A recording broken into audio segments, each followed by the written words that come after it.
He took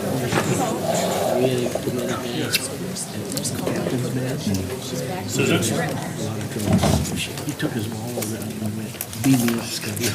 Shit. Good evening. I'd like to call to order this City of Albany Budget Committee meeting. May we have roll call, please? Sykes. Here. Bernie. Here. Brenneman. Here. Keller. Here. Canopa. Here. Bolden. Here. Olson. Here. Summers. Here. Kellum. Here. Johnson. Here. Coburn. Here.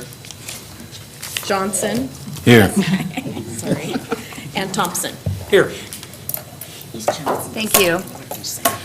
The first item on the agenda tonight is election of officers for this year's Budget Committee meeting series. Question, Madam Mayor? Yes. Madam Mayor. Madam Chair, would you like to continue? Yes, I would. Then I move that we keep Sue Bolden. Second. And the rest of the slate? Yeah. We have The same. Colleen as vice and Michael as secretary. Same slate. Yeah. Okey dokey.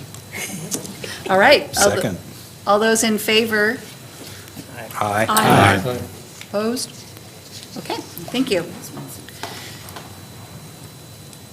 So now we need to open the state shared revenue meeting just for a few moments. So I'm opening the meeting at 6:30 PM. And is there any public hearing specifically on the state shared revenue? So the one person we have on there actually wants to speak at the next one, so, okay. And I'm going to close the meeting at 6:31. And now we'll move on to public comment for this meeting. We have one person who signed in after he comes to the podium. If there are others that want to, public comment is before on this guide. Then if anybody else wants to speak after Mike Martin, then when you come to the podium, you need to say your name and your address for the record. And if you're here with other like-minded individuals, it'll help us on our time management if you could have someone speak for the position that you're representing or the ideas that you're bringing forward for consideration of the committee. Question for the chair. Are you having public comment before the budget message? Yeah, this version has it before, so I thought it had been moved. It had been moved, so I'm not sure what happened with this one. Okay. I would request, Chair Folden, that you consider reordering that so that those who wish to comment on the budget can hear the budget message first. Okay, everybody in agreement? Okay, that's all right, fine. we will do so, thank you. So then we have the adoption of the minutes from our previous meetings. We have those in our packet and for us, Move for adoption of minutes. Second. okay? Any further So second, Terry. Okay, all those in favor? Aye. Opposed? All right, thank you. And now we'll do the budget message. Okay, good evening, Chair Folden, Budget Committee members, and citizens of Albany. I'm before you this evening to present the City of Albany's proposed budget for the next biennium, July 2019 to June 2021. But before I start off on that, I would like to ask Gina, our Finance Director, to address a few technical issues for you. I just wanted to point out that we had received a few questions about some of the numbers in the budget. First of all, the year-to-date numbers actually only go through December of 2018. We're in the middle of implementing from Eden to Munis, and it's a very labor-intensive process where they have to upload every single month. Can you stop a moment, please? Sure. Dave, or Ed? Ed, we're picking you up pretty good up here. I'm sorry. Thank you. Okay, thanks. The implementation team hasn't had an opportunity to upload all the data. We will have that before we do our adopted budget, though. One of the other questions had to do with the increase-decrease column. It is not very helpful for this transitional year. What I would suggest is that if you were looking at those numbers and you're trying to compare to the budget for 2019, that you look at the individual fiscal years at this point. Next biennium, I think they'll be a lot more helpful. So those are just a couple of things to kind of keep in mind as you're reviewing the budget. If anybody had any other questions about the formatting, please let me know, and I will do my best to explain them. It's interesting. Thank you. Thank you. So this budget marks a milestone for the city of Albany. It's the city's first biennial budget, and as such, it represents a significant process improvement. At its heart, however, just like previous budgets, it represents the city council's policy decisions and priorities. It allocates the limited resources that are available to the city to provide the framework for government operations. Looking into the future, to anticipate the city's needs and to plan for its growth is an essential responsibility of the council and their city staff. The mayor and councilors met in October of 2018 to kick off the annual process of updating our strategic plan, a 5-year look into the future. And in November of 2018, department directors gathered to collectively consider how to implement the council's direction. The strategic plan and capital improvement plan are revised annually, and that process helps us guide and inform the development of the city's budget. Using forecasted revenues and predicted operating costs, departments, under the leadership of their directors, crafted a budget that seeks to maintain current service levels to the extent possible. As you're aware, we've been talking about difficult decisions for over a year. With this budget, we've actually had to propose some of those difficult decisions. You've reviewed the strategic plan, and tonight you'll hear our proposed budget.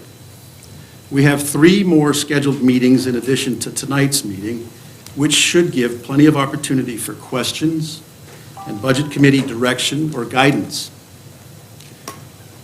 One of the benefits of a 2-year budget is that it guides staff toward a longer-term approach to budgeting. When that long view is considered, the difference between one-time funds and recurring funds becomes readily apparent. One-time funds, such as grant monies, proceeds from the sale of property, etc., cannot be relied upon for continuous revenue. The continued operations of the city must be funded with continuously recurring funds. When the use of one-time funds is required to fund current operations, that reflects a structural problem and is a practice that should be avoided. Can you all hear okay back in there? Okay, good. With the council's direction, staff have used the following guidance to build this budget. Replenish our reserves, maintain levels of service to the extent possible, reorganize and adjust to assure long-term viability. The slow withering of the city's general fund contingency has been stopped, and with a modest, I emphasize modest, incremental increase, we've begun the process of rebuilding it to an appropriate level. The city must look out for its long-term viability. We weathered the last recession largely because we had a substantial reserve. As with any future event, doubts do surround the timing and magnitude of the next recession. But fiscal prudence and good stewardship dictate that we make an effort to restore our ability to withstand a similar economic downturn. The need to continue providing quality public services competes with the need to restore our reserves, and consequently, we can make only this modest progress toward this goal. The cost of providing service at current levels continues to grow. PERS costs now average 33% across the city government. We've been able to limit the increase of one of our health insurance plans to only 4%, but the other will increase by 17.8%. These are the biggest contributing factors to the rise in operating costs. Our finance director's estimates have indicated that we can anticipate an approximate 3.5% increase in property tax assessed. In keeping with the city's fiscal policy, city departments were directed to limit budget increases within the general fund to 3% or less. However, when operating costs increase at a rate that exceeds the growth of revenues, this poses a structural problem.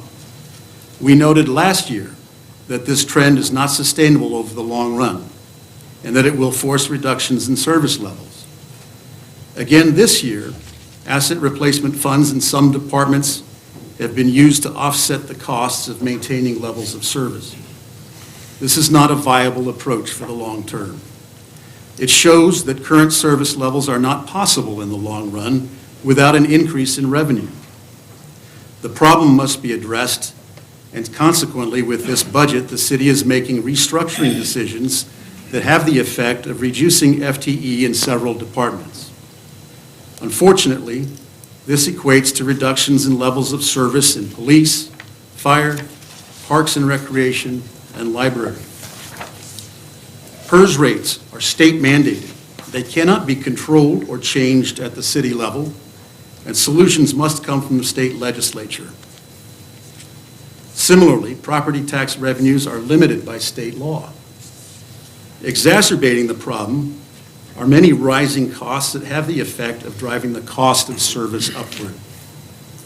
Within the city's enterprise funds, aging pipes and new stormwater regulations will add pressure to rates in our stormwater utility. Water and sewer utilities continue to be closely monitored to ensure their long-term viability, and they too require capital improvements and face comparable challenges. However, these older utilities have the advantage of larger and better developed base funding.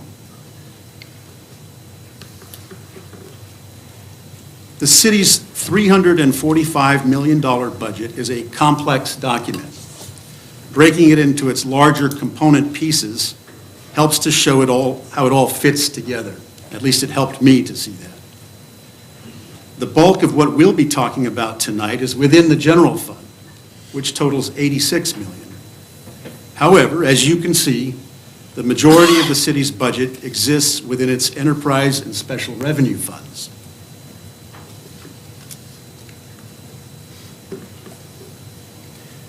Let's move to the police department.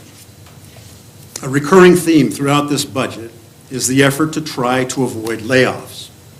The largest increase to the police budget was in the wages and benefits categories, where similar to other departments, there's been a 17.8% increase in health insurance costs and a substantial increase to PERS contributions. In year one, the department will freeze 1 police lieutenant position and 3 police officer positions, causing the loss of a training position and reduced backfill for patrol. The frozen police officer positions are currently unfilled open positions, and the frozen lieutenant position is due to a retirement within the department. This equates to 94.25 FTE, down from the 98.25 FTE the department had in fiscal year 2018 and 19. It reduces the number of sworn positions from 65 to 61. In year two, the police department will freeze an additional lieutenant position and 2 officer positions, causing the department to disband the street crimes and traffic unit in order to backfill patrol positions. The frozen positions are expected to occur through attrition with planned retirements. This will then bring the police department to 91.25 FTE. This further reduces the number of sworn positions to 58. The last time the police department had similar staffing levels was in 2004 to 2005, when the department had 59 sworn officers. That was 15 years ago, when the city had a population of 44,800. Our current population is approximately 53,000. The department is fortunate to be able to avoid layoffs. However, it's important to recognize the impact of freezing these positions. Having a dedicated traffic officer has helped reduce the number of potential vehicle collisions and kept streets safer for motorists and pedestrians. The Street Crimes Unit has focused efforts on reducing the number of narcotics and property crimes occurring within our community through a combination of crime prevention and enforcement. The training position has helped the department coordinate ever-changing training mandates, ensuring that our police staff are fully trained in the most current standards. Reducing the number of police officers will potentially have several effects. It will increase workloads, which in turn may lead to a reduction in service levels. Fewer police officers will be available to handle calls, and fewer police officers will restrict our ability to be proactive. There is the potential that response times may increase, and there will be less flexibility for officers to take personal leave. Leadership will have to be vigilant for the negative effects these impacts may have on morale. From 2017 to 2018, the city experienced a 9.2% increase in calls for service. If Albany's population continues to grow as predicted, we will likely see calls for service continue to increase. This chart shows the success of the Albany Police Department over the last 15 years in reducing Part 1 crimes, but it also shows that in 2018, we experienced a 12.4% increase in Part 1 property and violent crimes. Some of this is due to changes at the state, which made personal use possession of cocaine, heroin, methamphetamine, and other drugs a misdemeanor, not a felony. If the effects of this change continue to be felt, we may see Part 1 crimes continue to rise unless innovative policing approaches can be identified and implemented. One of the reasons that we're reluctant to make police staffing reductions is that it's not possible to turn the valve off and at a later date, turn it on again and obtain an immediate increase in capacity. It can take a full year or more to get a new police officer fully trained before they can work on their own. Applicants must successfully complete an interview process, which includes written and physical testing, a formal interview, a psychological evaluation, and medical testing. This process can take 3 to 4 months. Once selected, an officer goes through a 16-week police academy and then enters the field training and evaluation program where they rotate with field training officers for 4 to 6 months. Equipment replacement will continue to pose a challenge. The department manages a fleet of 49 vehicles and must plan for the purchasing, leasing, and maintaining of that fleet.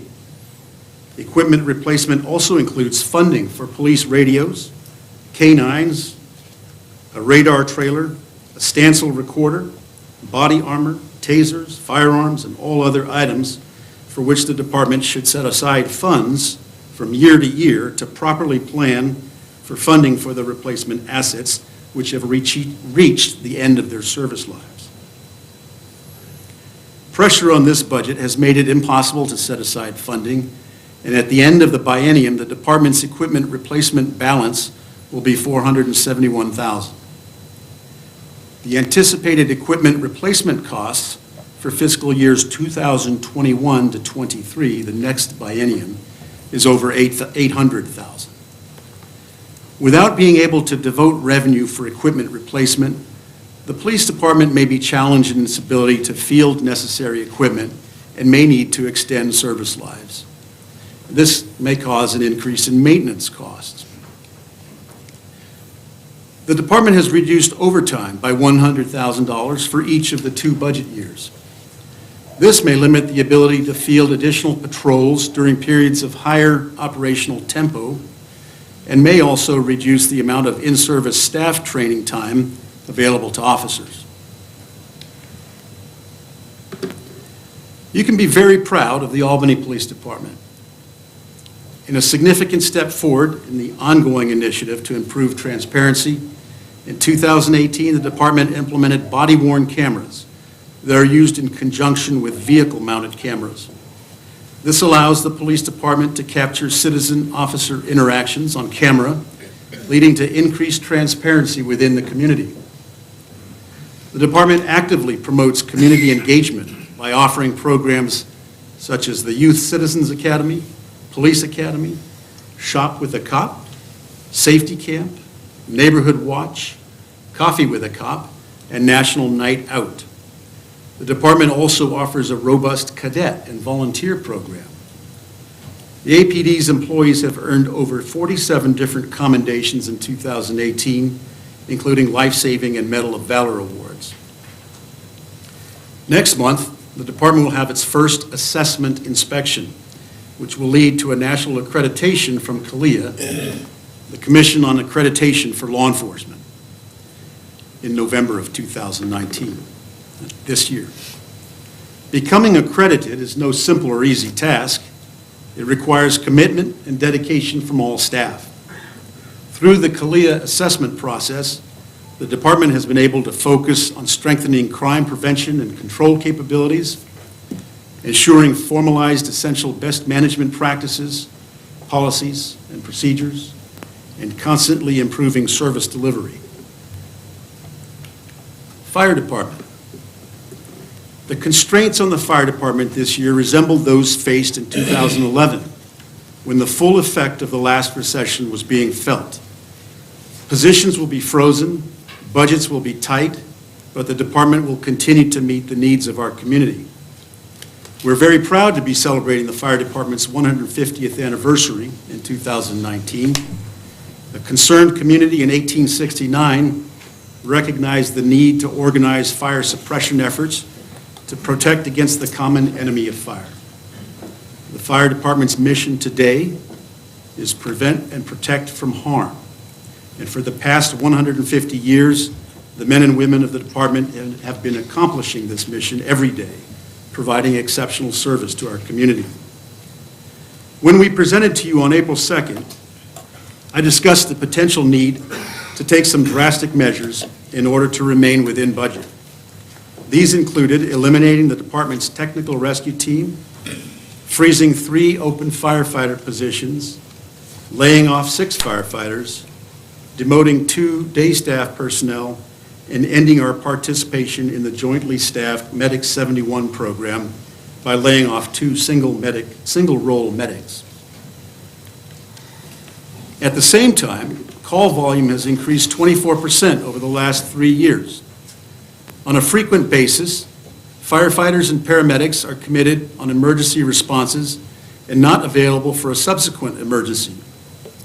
This creates situations where individuals who call 911, 911, must wait for our personnel to clear from a previous emergency or until mutual aid is able to arrive from a neighboring department.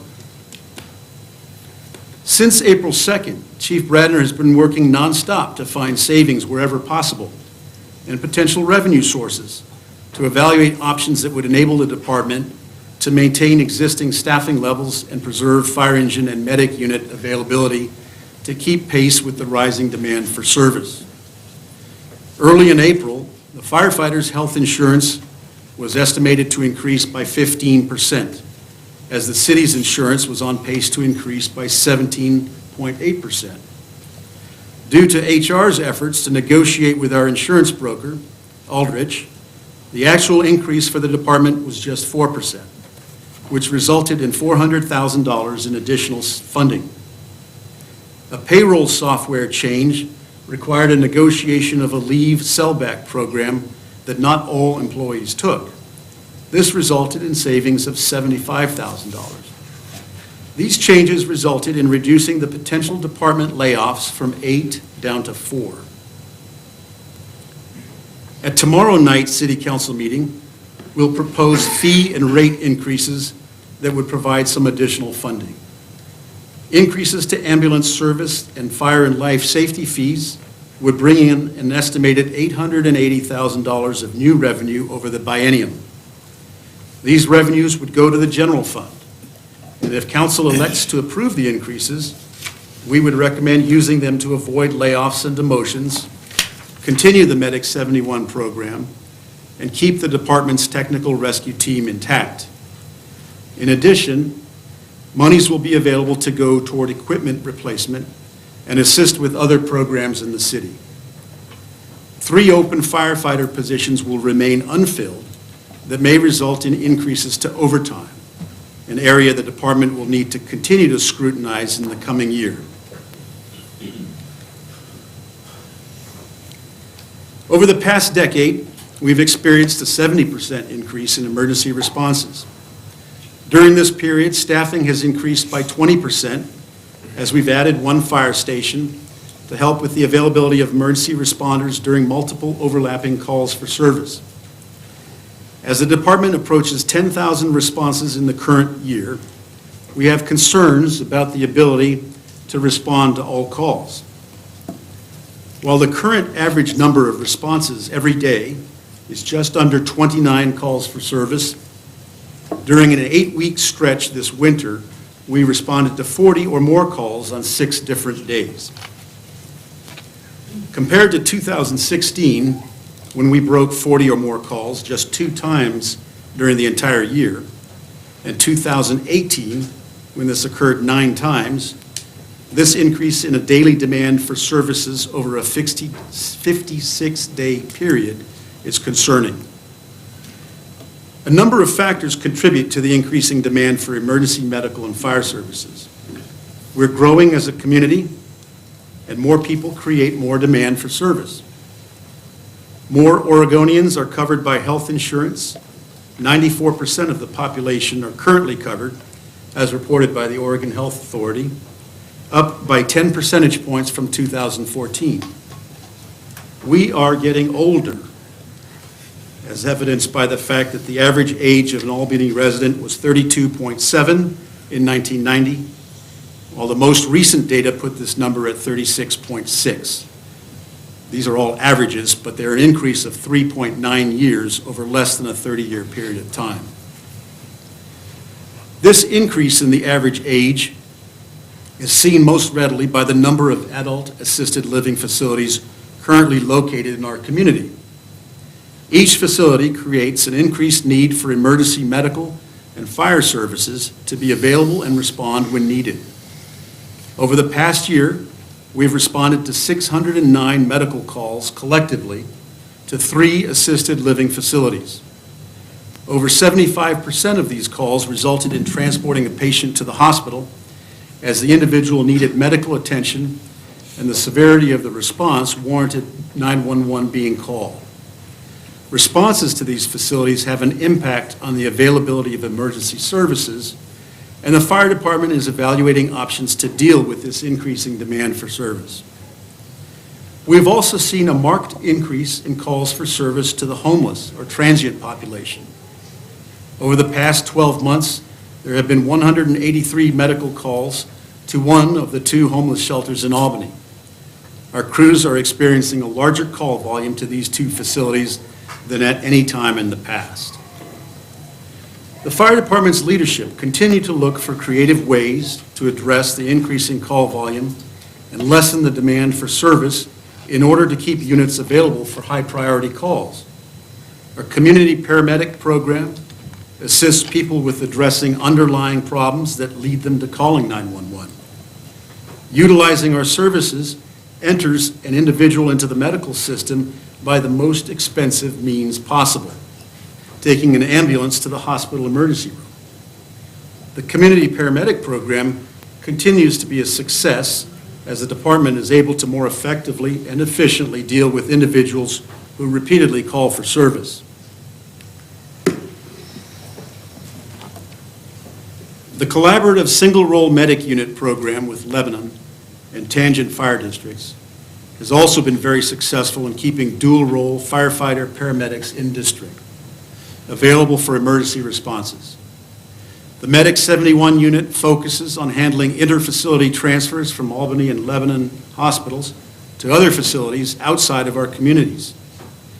In 2018, Medic 71, jointly staffed and based out of Tangent, responded to 499 calls for our department.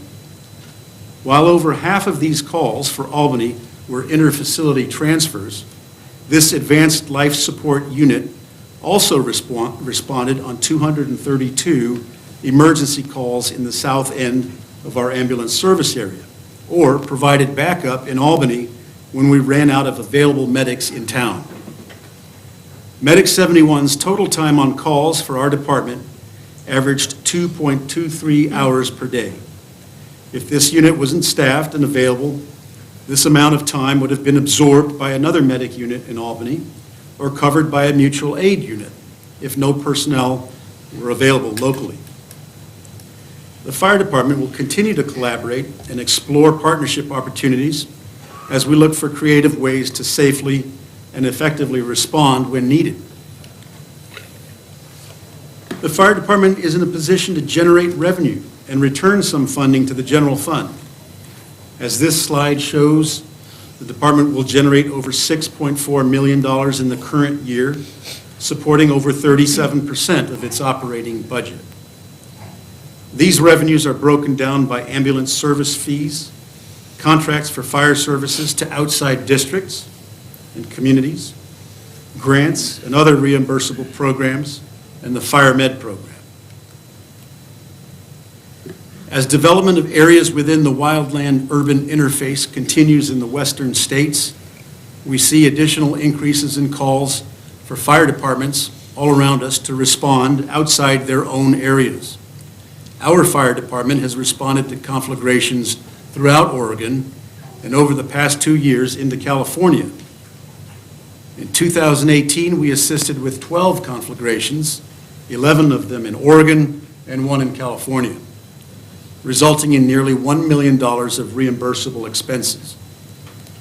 Under the Conflagration Act, when the governor declares a conflagration, state funds reimburse the costs initially covered by the local responding jurisdiction. When we send firefighters to another part of the state, the wages, benefits, and overtime for the firefighter that responded and the firefighters that provide coverage back in Albany are covered. The city also receives reimbursement for equipment costs for responding engines. Last year, this amounted to just over $180,000 in revenue toward the fire department's equipment replacement fund. These responses also help provide valuable training to our firefighting personnel and help other communities during their crises. As we know, disasters can strike anywhere and at any time. It's quite possible that we might be in a situation where we would have to request outside resources to help minimize the effects of a major incident in Albany. Most recently, this was evidenced at ATI's facility in Millersburg, which, despite the potential for a catastrophic event, resulted thankfully in little more than a brush fire. As I mentioned, changes over the past month have obviated the need for layoffs. Proposed fee increases, if approved by council, will help to keep service levels stable. But several specific line items in the fire department's budget will be experiencing reductions over the coming 2 years. The Public Safety Levy Fund continues to provide funding for 7 firefighter positions and 1 deputy fire marshal. While this fund does not cover all the costs associated with these 8 positions, it does provide funding vital to maintaining emergency services in Albany. In the fire department's life safety and emergency services budgets, community risk reduction was decreased by 34%, department education and training reduced by 23.5%, personal protective equipment reduced by 33%, the department uniform budget by 30%, the fire station facility fund by 33%, and the fire equipment line item is receiving 37.5% less funding than in previous years. These reductions are significant, but the fire department's focus remains on maintaining and providing quality services to our community. We will continue to evaluate all aspects of operations to find efficiencies. Materials and service reductions of these levels may be sustainable on the short term, but additional funding will be required in coming years to continue safe and effective emergency response and life safety services to the community. Moving to planning. The Community Development Department consists of two divisions, planning and building. Here we'll discuss planning. While the divisions operate under one department, the funding mechanisms and budgets for the two divisions are quite different. The planning division is general fund supported, whereas the building division is a special revenue fund supported completely by revenues received through building permits. Strict guidelines on building permit revenues prevent their use on anything other than building division activities. Planning also generates revenue through permit or application fees, but all revenues go directly to the general fund. Recent evaluations showed that revenues collected were roughly equivalent to the total city cost for conducting the reviews. This does not mean that revenues collected cover the cost of the entire planning division. General fund monies, other than those collected through planning, permit applications, fees, are required to fund the department. This is not unexpected or inappropriate, as the division provides many services that benefit the greater public and not just developing properties. As a cost-saving measure for the general fund, the department shares a director, Jeff Blaine, with Public Works. This arrangement also has organizational benefits and efficiencies, as most planning functions have strong overlaps with public utilities and the city's transportation system. Having one director overseeing all current development activities provides continuity in decision-making and the provision of service. Services provided by the Planning Division include implementing community visions and policies for growth through the city's Comprehensive Plan and Development Code, reviewing land use applications for compliance with the Development Code, long-range planning for the community, the administration of historic preservation and related grants, code compliance, floodplain management, and administration of the Community Development Block Grant programs. The Planning Division also provides support to the Planning Commission, the Landmarks Advisory Commission, the Community Development Commission, and the Development Code Task Force. The division is led by Planning Manager David Martineau. He and his 5 staff provide all of these services. During the last recession, the Planning Division was reduced by 2 planners. The remaining staff worked diligently to sustain service levels and implemented changes to recognize efficiencies in their processes. They were able to sustain levels of service for current planning activities without restoring staff, but one place in which we're now seeing the impact of those cuts is in long-range planning.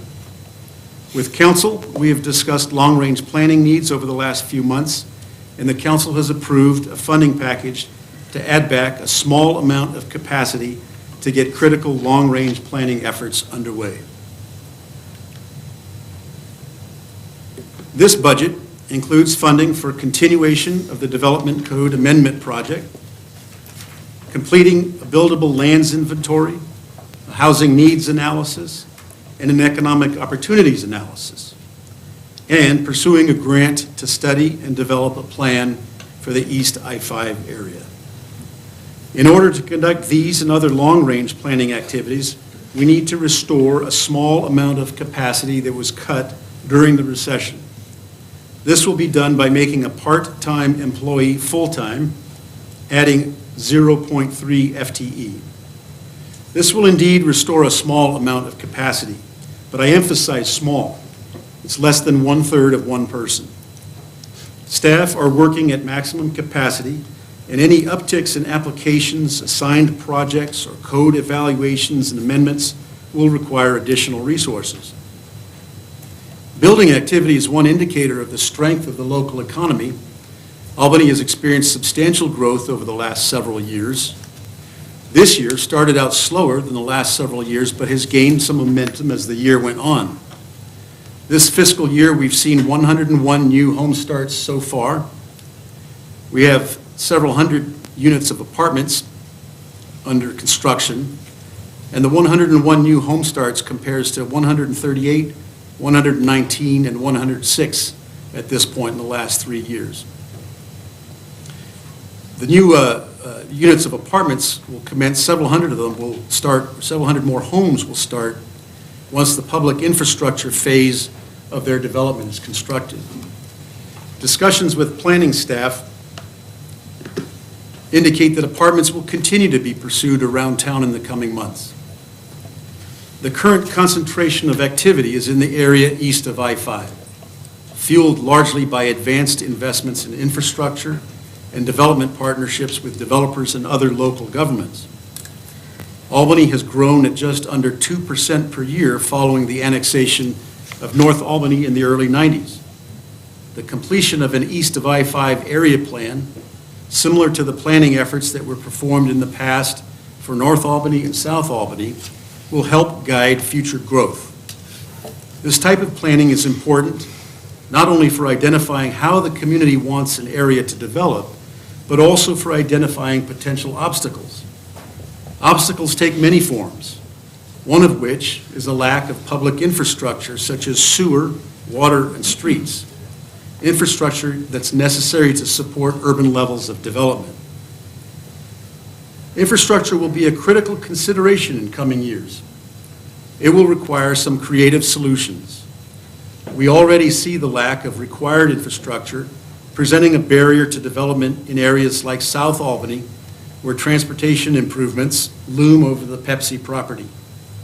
Street and utility improvements, combined with wetland mitigation costs, have been a barrier to the Henshaw Farms development. Much of the growth we've seen in the past 2 decades has been in areas already served with some level of urban services. In North Albany, a sewer system was constructed upon annexation, and water systems already existed. The same is not true for areas planned for growth in South Albany and East I-5. Albany's development processes are built upon the concept that to serve growth, public infrastructure will be extended by each property as it develops. This is a logical, responsible, fiscally sound approach. However, when no infrastructure exists, such an approach is less palatable for the developer. South and East Albany require significant infrastructure improvements that may ultimately represent roadblocks to growth opportunities, especially when combined with on-site wetland mitigation costs. The East I-5 study will provide a good opportunity to initiate discussions about creative solutions to ensuring that growth opportunities exist, while also not overburdening existing residents with the cost to serve them. Let's move to the library. Our library system continues to provide high-quality customer service to over 1,000 citizens a day, year-round. Library staffing level at 0.40 per 1,000 residents is below the state average of 0.58 per 1,000. Through creative scheduling, library leadership are able to minimize negative impacts on opening times. However, as with the police and fire departments, there is insufficient staffing to allow for staff professional development, and gaps in staffing pose challenges to maintaining quality services and outreach. Higher level positions will try to take up the slack in the short term, but in the long term, the stopgap measure is unsustainable without implementing service level reductions. Facing a shortfall of $397,000 in this coming biennium, the library is freezing one open position, which equates to 5% of its workforce. Library staff continue to welcome the Albany public, but the public will necessarily find an increasingly limited selection on library shelves. In this biennium and beyond, the Albany Library will become increasingly dependent upon outside funding to provide much beyond the basic materials and programming. Most new and creative ideas and projects and partnerships will diminish, some will cease, as the funding of such initiatives typically comes from outside sources, which have already provided more than can be expected, for which we're very grateful. This slow degradation is a worrisome trend. Libraries are cornerstones of healthy communities. They provide people with the opportunity to find jobs, explore medical research and new business ideas, and educate themselves, all while providing a sense of place for gathering. The library reflects the diversity and character of this community and the extensive needs and expectations of our community, and its services are of great value to its patrons. It is often the only readily available source of comprehensive information needed by people for personal, family, and job-related purposes. Over summer vacations, evenings, and weekends, the library is available to school children. For preschoolers, it's simply the only library available. College students often use the library when they're home for the weekend or for holidays. And the reference resources in public libraries are often unavailable elsewhere in the community. We struggle to keep up with rising costs in books and other materials, staff and budget shortages, and a growing demand from customers for more information. The quote-unquote new library is 10 years old, needs new paint, new windows, and serious maintenance of its interior, and more shelf space to meet the needs of our growing community. Without being able to provide resources to accomplish these imperatives, these challenges will increase in scale and magnitude. Our libraries are vibrant and well-loved facilities, and management and staff concerned about the negative impacts will work hard to retain the reputation they've earned and continue to provide the best service they can. Moving to Parks and Recreation. The Parks and Recreation Department is largely dependent upon self-generated revenues. Maintaining service levels would result in a deficit of approximately $1.25 million. The primary drivers of this projected imbalance were a $670,000 increase in wages and benefits over the biennium, increases in central service charges and IT charges, increases in utility costs, and the costs of contracting, and exacerbating it was the relatively modest increase in tax revenues projected, about $259,000 over the biennium. This imbalance forced several actions taken to close the projected gap.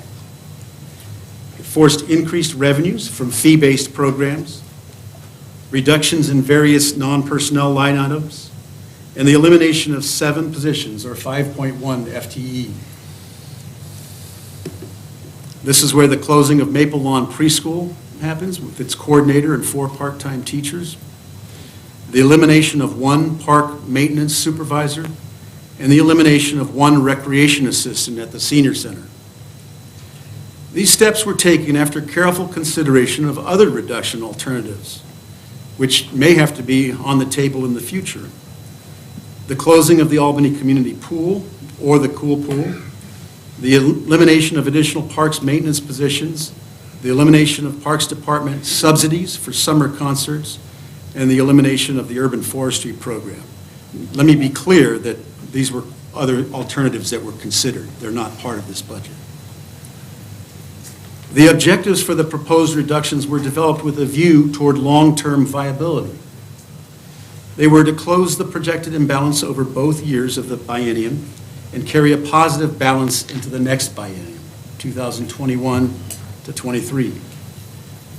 To focus on the primary drivers of the expenditure problem, which are wages and benefits. To look for reductions that addressed non-core services, to affect the fewest possible number of customers and participants of Parks and Recreation Department programs and services, and to preserve the capacity to generate non-tax revenues through the biennium and beyond. And you'll recall that I mentioned that the Parks Department is largely dependent upon those self-generated revenues. And finally, to resist widespread and incremental reductions in materials and service line items. In the first year of the biennium, when revenues are expected to remain flat, this budget decreases expenditures by $688,000. In the second year, expenditures are limited to a 1.5% increase, or $105,000. And this will generate a positive ending balance of $343,000. The impacts of these actions include a reduction in total Parks and Recreation Department staffing to 25 FTE, the lowest level since FY 2004 and 5. This correspondingly increases the number of direct reports for remaining supervisors. The recreation program staff remain in order to maintain revenue-producing capacity. No general revenue funding is provided for capital improvements. Any such improvements will be dependent upon parks, SDCs, donations, and grants. And only nominal parks maintenance resources will be available for deferred maintenance projects, about $75,000 against an estimated $4 million in backlog. There are two important caveats to note. First, this budget assumes that property tax revenues dedicated to Parks and Recreation will remain at 20%.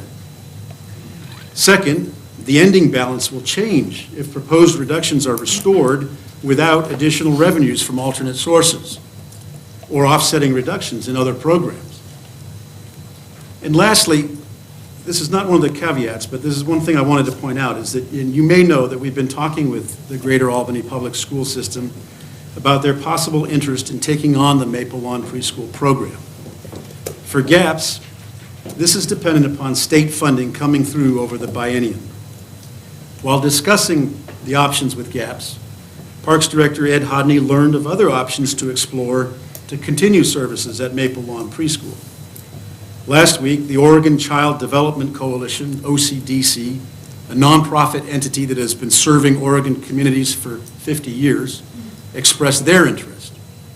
They currently provide child care, early child development, and pre-kindergarten programs at 31 locations in Oregon, serving 4,000 children. OCDC operates in a variety of facilities and under various partnerships with cities, school districts, and other entities. Ed has discussed our situation with a representative of the organization who expressed interest in visiting us during the next couple of weeks. We've also reached out to KidCo, another private organization that provides early child development services in this area, and we'll keep you informed of any developments. In the meantime, the $140,000 cost of operations for 1 year could potentially be funded through a subsidy from the general fund and an increase in tuition fees. That's not part of this budget, though. This is late news. As we noted previously, the Community Development Department comprises two divisions, planning and building, and the funding mechanisms and budgets for the two divisions are quite different. Whereas the planning division was supported by the general fund, the building division is, as I mentioned, a special revenue fund supported completely by revenues received through building permits. Strict guidelines on building permit revenues prevent their use on anything other than building division activities. Consequently, the building division balances revenues and expenses and carries reserves within their own fund. The building division is responsible for many different types of plan review and inspections to ensure safety and compliance with state building codes. Albany's program is authorized through a memorandum of agreement with the state. Having a city-run building division provides a number of efficiencies in the overall development process, which ultimately benefits our residents. Jonathan Balkema is the city's building official. He leads a staff of 6 building inspectors, plan reviewers, and permit technicians. Despite a reduction of 10 FTE in in-house and contract staff following the recession, levels of service were sustained and actually improved by a combination of organizational changes and investments in program efficiencies such as online permitting and plan review, mobile inspector applications, and Building Eye, which is an online public access point for people to see what's happening in their neighborhoods. These technology solutions, implemented in partnership with the city's IT department, have allowed the building division to replenish reserves that were once exhausted. As I mentioned when we discussed planning, Albany has experienced substantial growth over the last several years. You'll recall that the 101 new home starts we've seen as of March this year is consistent with a gradual decrease over the last 3 years. With the apartments that are under construction and those soon to be under construction around town in the coming months, and with the homes that will start once public infrastructure is completed to serve them, the building division, however, will remain busy. No changes in FTE are proposed in this year's building budget.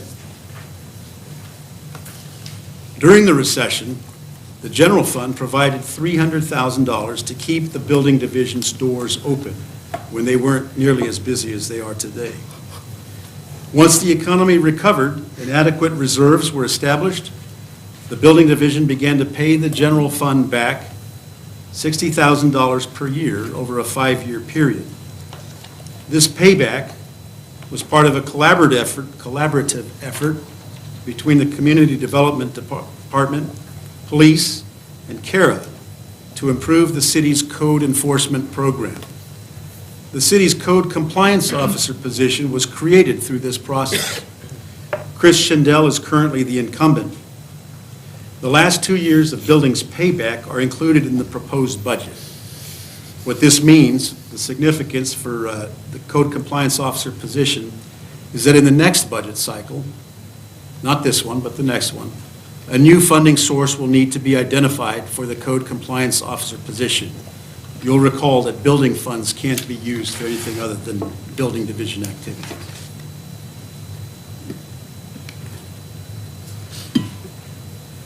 Moving to economic development. Transient lodging tax revenue has steadily declined for 3 years at a rate of approximately 1% per year. TLT policy stipulates that, and I quote, "In the case of decreased revenues, the TLT reserve may be used to maintain funding at previous year's levels." And also that, quoting again, "If reserve funds are insufficient to sustain allocations at previous year's levels, all recipients shall receive a proportionate decrease in funds." Due to lower than expected revenue and a negative beginning balance in 2018 and 19, the reserve is not enough this year to accomplish this goal. The beginning balance for the 2019 to 21 budget period will be negative $223,000, and therefore the proposed budget incorporates a proportional 5% decrease in funds to all outside agencies, programs, and events. The decline in TLT revenue over the last 3 years is due in part to the increase in this sector of the lodging industry. At this point, only hotels, and by this sector I'm referring, and I hadn't referred to it yet, but that's the Airbnb sector, transient lodging. At this point, only hotels in Albany charge the transient lodging tax. Transient rentals of less than 6 rooms are exempted. Based on a recommendation of the TLT Advisory Committee, and as part of our effort to ensure responsible stewardship, staff will bring a proposal to council on May 20th to revise TLT policy to include Airbnb and other transient rentals. The Collaborative Tourism Promotion Fund is managed by the Transient Lodging Tax Advisory Committee. Funding comes from transient lodging tax revenues and are available to any recipient or outside organization through an application process. The CTP fund was created to provide grant assistance for event startup costs, new marketing campaigns, or expanding advertising for a new element of an existing event, or travel expenses to submit proposals to host events, conferences, and trade shows. Recipients have been good stewards of the money and regularly report back to the committee. Since 2014, over $80,000 in CTP funds have helped bring profitable events to Albany and market all the city has to offer visitors. These projects include $3,200 towards a Travel Oregon Story marketing project that produced 60,000 online reaches. CTP funds also paid for complete web redesign for Albany's Downtown Association, the Visitors Association, and Albany-Millersburg Economic Development Corporation. In June 2018, the council approved $5,000 to support the Northwest Tandem Bike Rally, a hugely successful event that that brought in at least 600 people. Participants spent an evening at the Carousel, had dinner at the Senior Center, and Albany's Best Western Motel filled up early in the registration process. Many others camped at Timber Ridge School. The organizers commented that they are seeing a trickle effect from the event.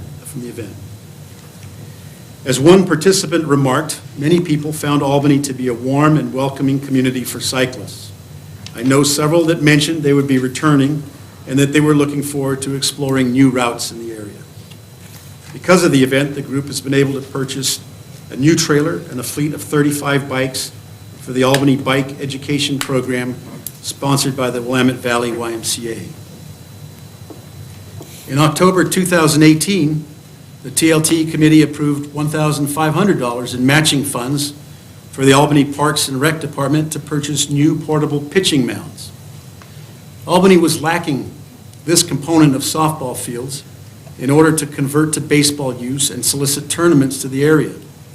In 2018, multiple tournaments were scheduled in Albany that had to be canceled because we lacked these portable mounds.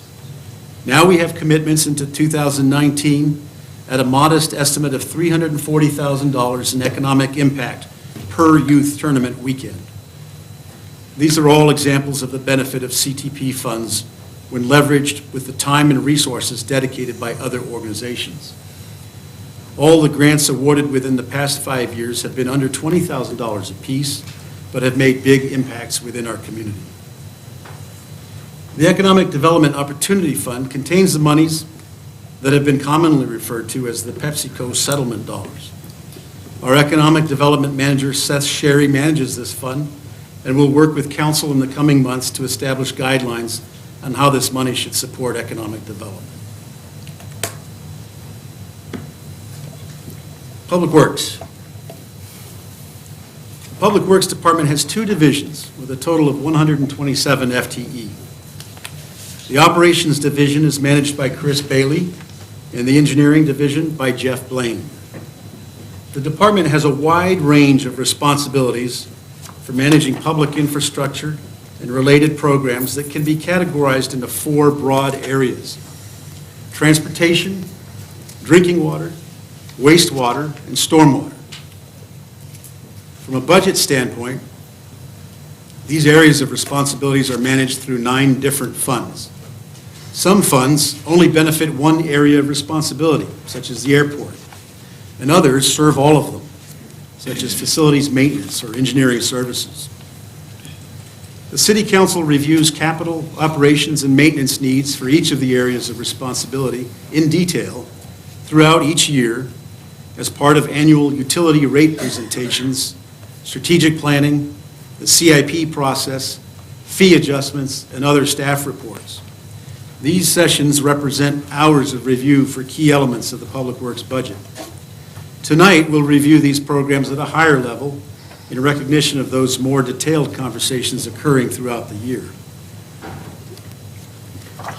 Enterprise funds are defined as funds that provide goods or services to the public for a fee that makes the entity self-supporting.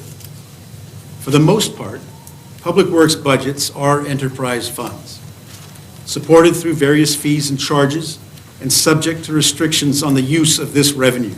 For example, water rate revenue must be spent within the water utility. Thank you. Water rate revenue cannot be used to fix broken sewer pipes or buy new books for the library. The only general fund money directed to Public Works areas of responsibilities is a portion of state shared revenue funds that provide local match requirements to leverage federal and state transit grant funds. The transit programs are budgeted to receive $625,000 in fiscal year 2020 and $650,000 in fiscal year 2021 from the general fund.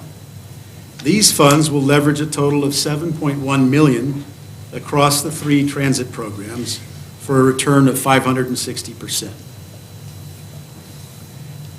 Utility rates provide stable funding sources for many required activities, but staff also look for grant opportunities wherever possible. This proposed budget includes a total of $5.5 million in grant money for both ongoing and new opportunities. As an example, the paratransit program is expected to receive about $1.1 million in state and federal grant funds. These grants support current service caller ride. In other areas of the department, staff are pursuing grants to help with emergency preparedness by providing equipment to protect critical infrastructure against flooding and to provide mobile potable drinking water treatment systems. We've also been successful in grant applications for a Safe Routes to School grant to complete sidewalk infill, curb ramps, and crossing improvements on Waverly Drive, South Shore Drive, and Bain Street. Most recently, we've been informed that the city's application for state bridge repair funds for the bridge over Cox Creek on Salem Avenue was accepted. This project will be funded over this biennium. And I'm very grateful for our IT director for bringing a cup of water, although it's surprising that he would do it over a keyboard.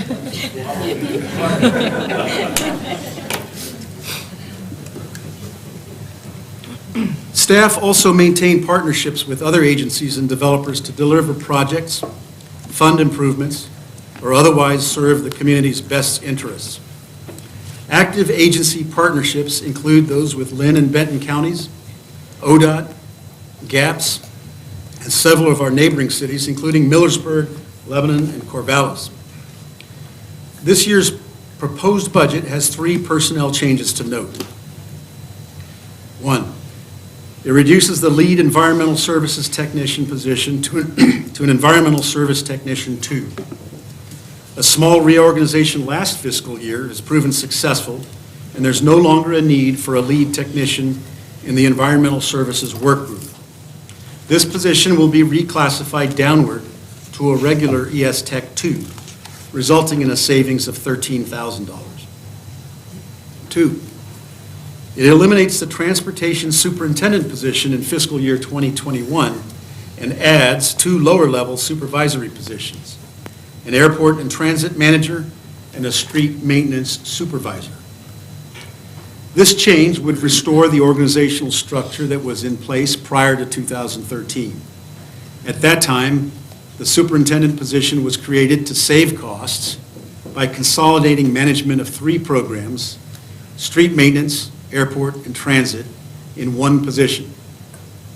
Unfortunately, having one person spread across 3 disparate programs has not allowed the level of effectiveness and involvement that we'd hoped to achieve. With increasing demands in street maintenance and transit in particular, additional supervisory capacity is needed. This will result in a $128,000 cost increase.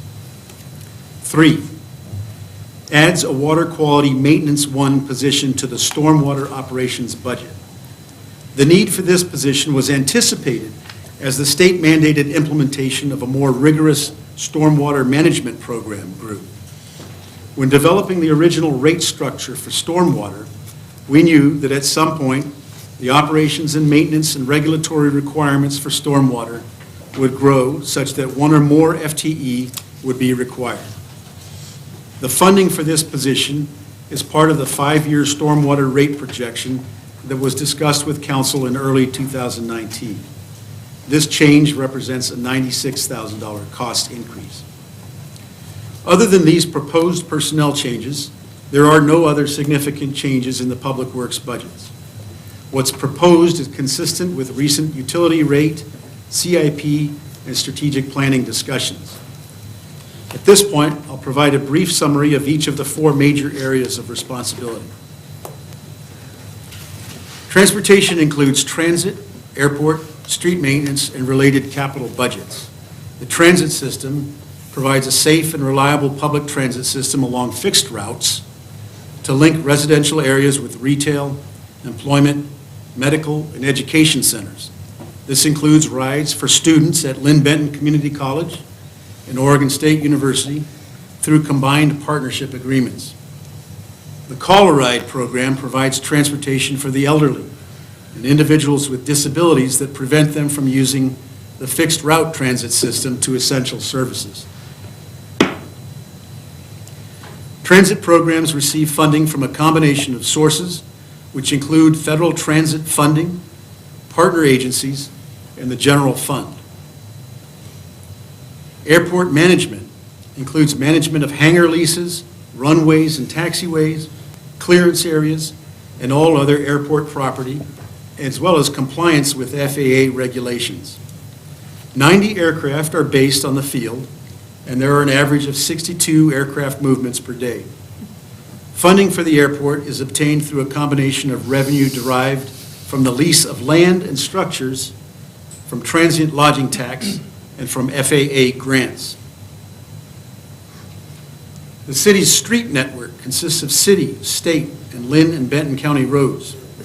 The city maintains 403 lane miles of improved streets, 20 traffic signals, 7,290 signs, and 65 miles of painted pavement striping. The transportation network is the city's single largest capital asset.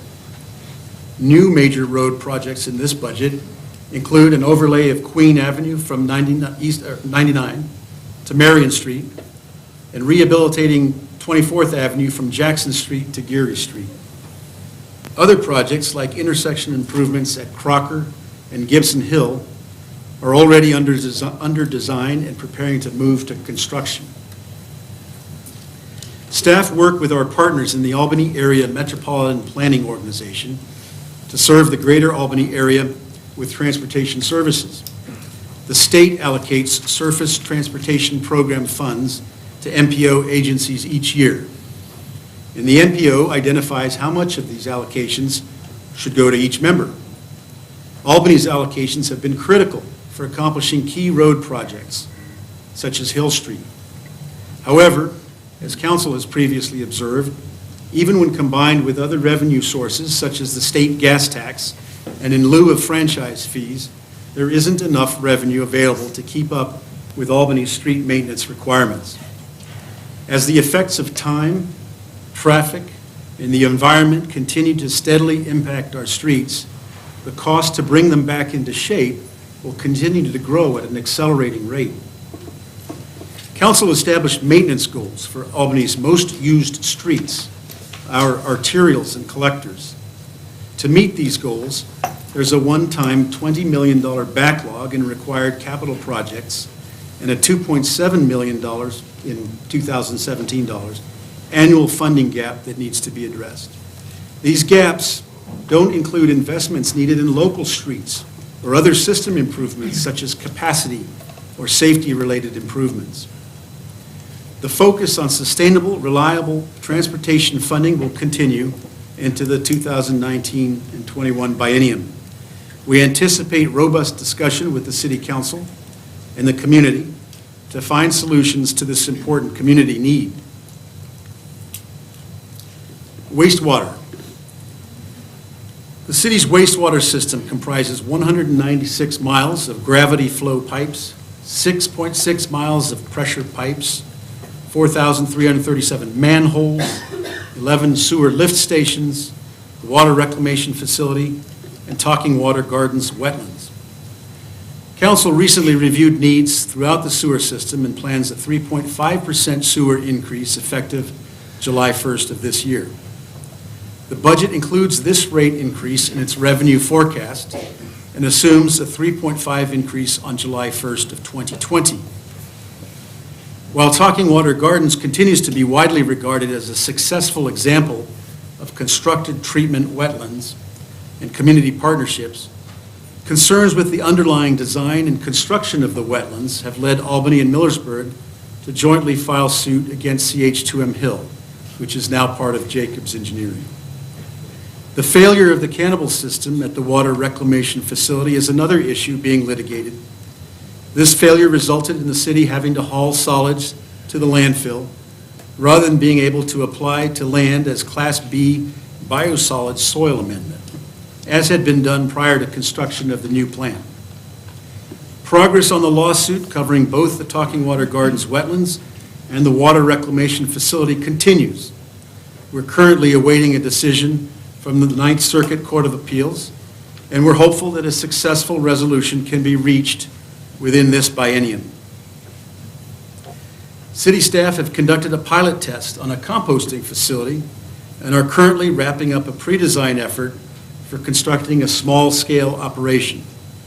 The proposed budget includes a $3 million composting project that will handle about 50% of the currently produced solids. The remaining portion will continue to be hauled to the landfill. Once operating procedures are set and a market for the finished product has been established, Albany and Millersburg will look to expand operations to further reduce what must be disposed of at the landfill. The $13 million Riverfront Interceptor project will also be moving to construction in this budget. The city was fortunate to receive a low-interest rate loan from the state to construct this important infrastructure. The project involves construction of a wet weather lift station just west of the wheelhouse and a new force main down Water Avenue. And I'll define a force main because I needed to look it up. It's a pipeline that conveys wastewater under pressure from the discharge side of a pump to a discharge point. The project will provide capacity within the city's largest sewer basin and reduce unpermitted overflows to the Willamette River during heavy rain events, such as the one that occurred 3 weeks ago. Staff continue to manage and maintain wastewater assets with an eye toward preventing costly emergency repairs and disruption of service. We systematically perform extensive condition assessments of the city's wastewater system in order to identify and prioritize the perpetual life replacement of infrastructure components. Based on current assessment results, approximately 23 miles of sewer mains are anticipated to require major maintenance or repair within the next 10 years. Council's funding plan will address these needs proactively, but annual evaluations are necessary to identify needed adjustments. The city's water system consists of a robust network of pipes, reservoirs, and pump stations, 265 miles of pipes, 7 pump stations, 7 reservoirs. And you can read the rest of it up there. I don't need to read that to you. But of note, it also includes the 18-mile Sandium-Albany Canal. Council recently reviewed needs throughout the water system and plans a 5% water increase on January 1st of 2020. The budget includes this rate increase in its revenue forecast and assumes a 5% increase on January 1st of 2021 as well. The drinking water utility will see continued emphasis on asset management of the distribution network, as well as increased efficiency in operations of the treatment and hydropower facilities. There's also a growing focus on emergency management, as seen by the implementation of the Shake Alert earthquake warning system and grant requests for treatment trailers. The effort to reduce the regulatory burden associated with the hydropower facility continues. We've made progress in discussions with the state and federal agencies who may weigh in on the hydropower license surrender and the conduit exemption application. And staff anticipates submitting those applications to the Federal Energy Regulatory Commission later this year. Albany is fortunate to have 2 drinking water plants which use proven technology to treat water to Safe Drinking Water Act standards. You may remember the concern with cyanotoxin contamination at the city of Salem at their drinking water plant last summer. As a result of that episode, we developed an emergency plan to sample, report, and communicate to the public about our drinking water. Throughout that event, both treatment plants continued to produce high-quality water with no contamination from cyanobacteria. As a result of the issues at Salem, the state has issued new rules regarding cyanobacteria, which add multiple sampling and testing requirements to the drinking water program. Staff are also working on projects to maintain and improve the quality of water once it enters the distribution system by analyzing the age of water in the system, the operation of the reservoirs, and the effects of routine flushing on the quality of the water. Additionally, staff have created a decision-making tool for improved asset management of the distribution system that results in a prioritized list of recommended pipe replacements based on factors such as age, pipe material and size, number of repairs, and risk of failure. This tool will further optimize capital replacement funds. For years, Albany and Lebanon have shared the Santiam-Albany Canal as a conduit for delivering South Santiam drinking water to their communities. Lebanon has pursued its own diversion from the South Santiam for its new treatment plant and will be coming off the canal during this budget cycle. When this happens, Albany will lose $75,000 in annual revenue from Lebanon to offset water delivery costs.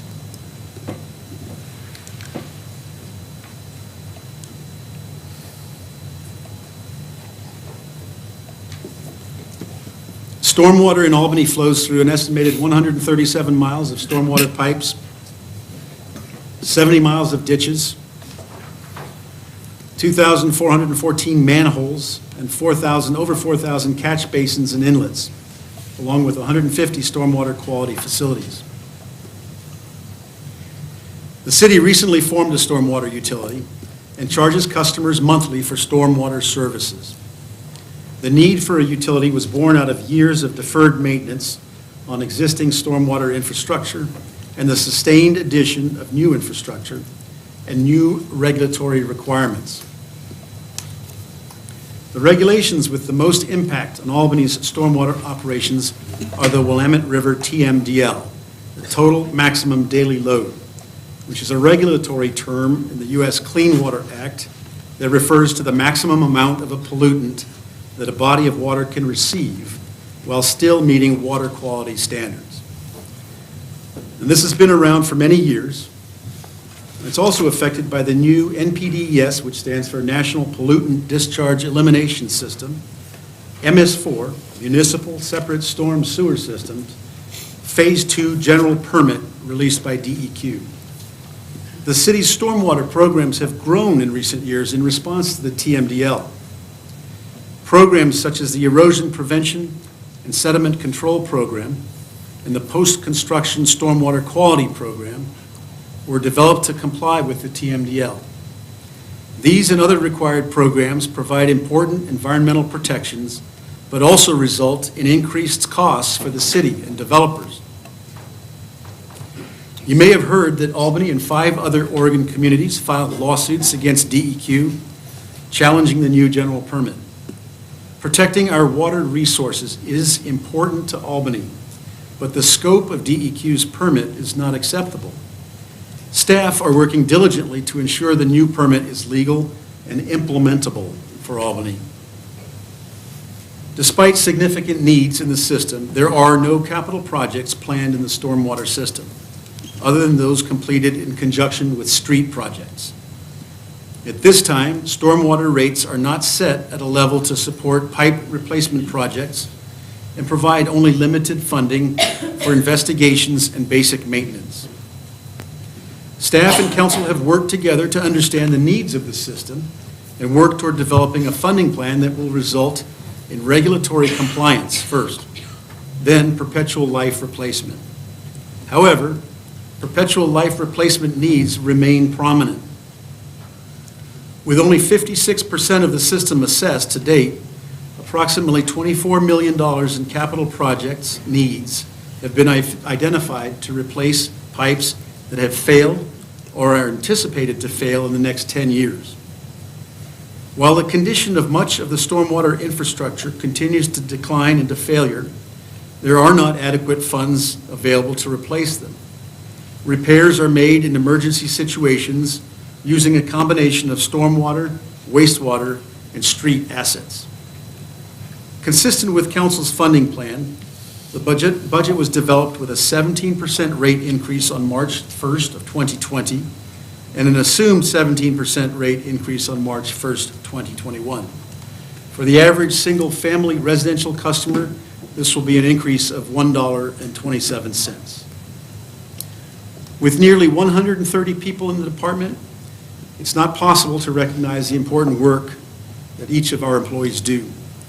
Whether it's utility billing, working on one of our roughly 19,000 accounts, or an environmental services technician working with one of our industrial customers, or a street maintenance worker repairing a street, the influence of the public works staff is felt in our entire community every day.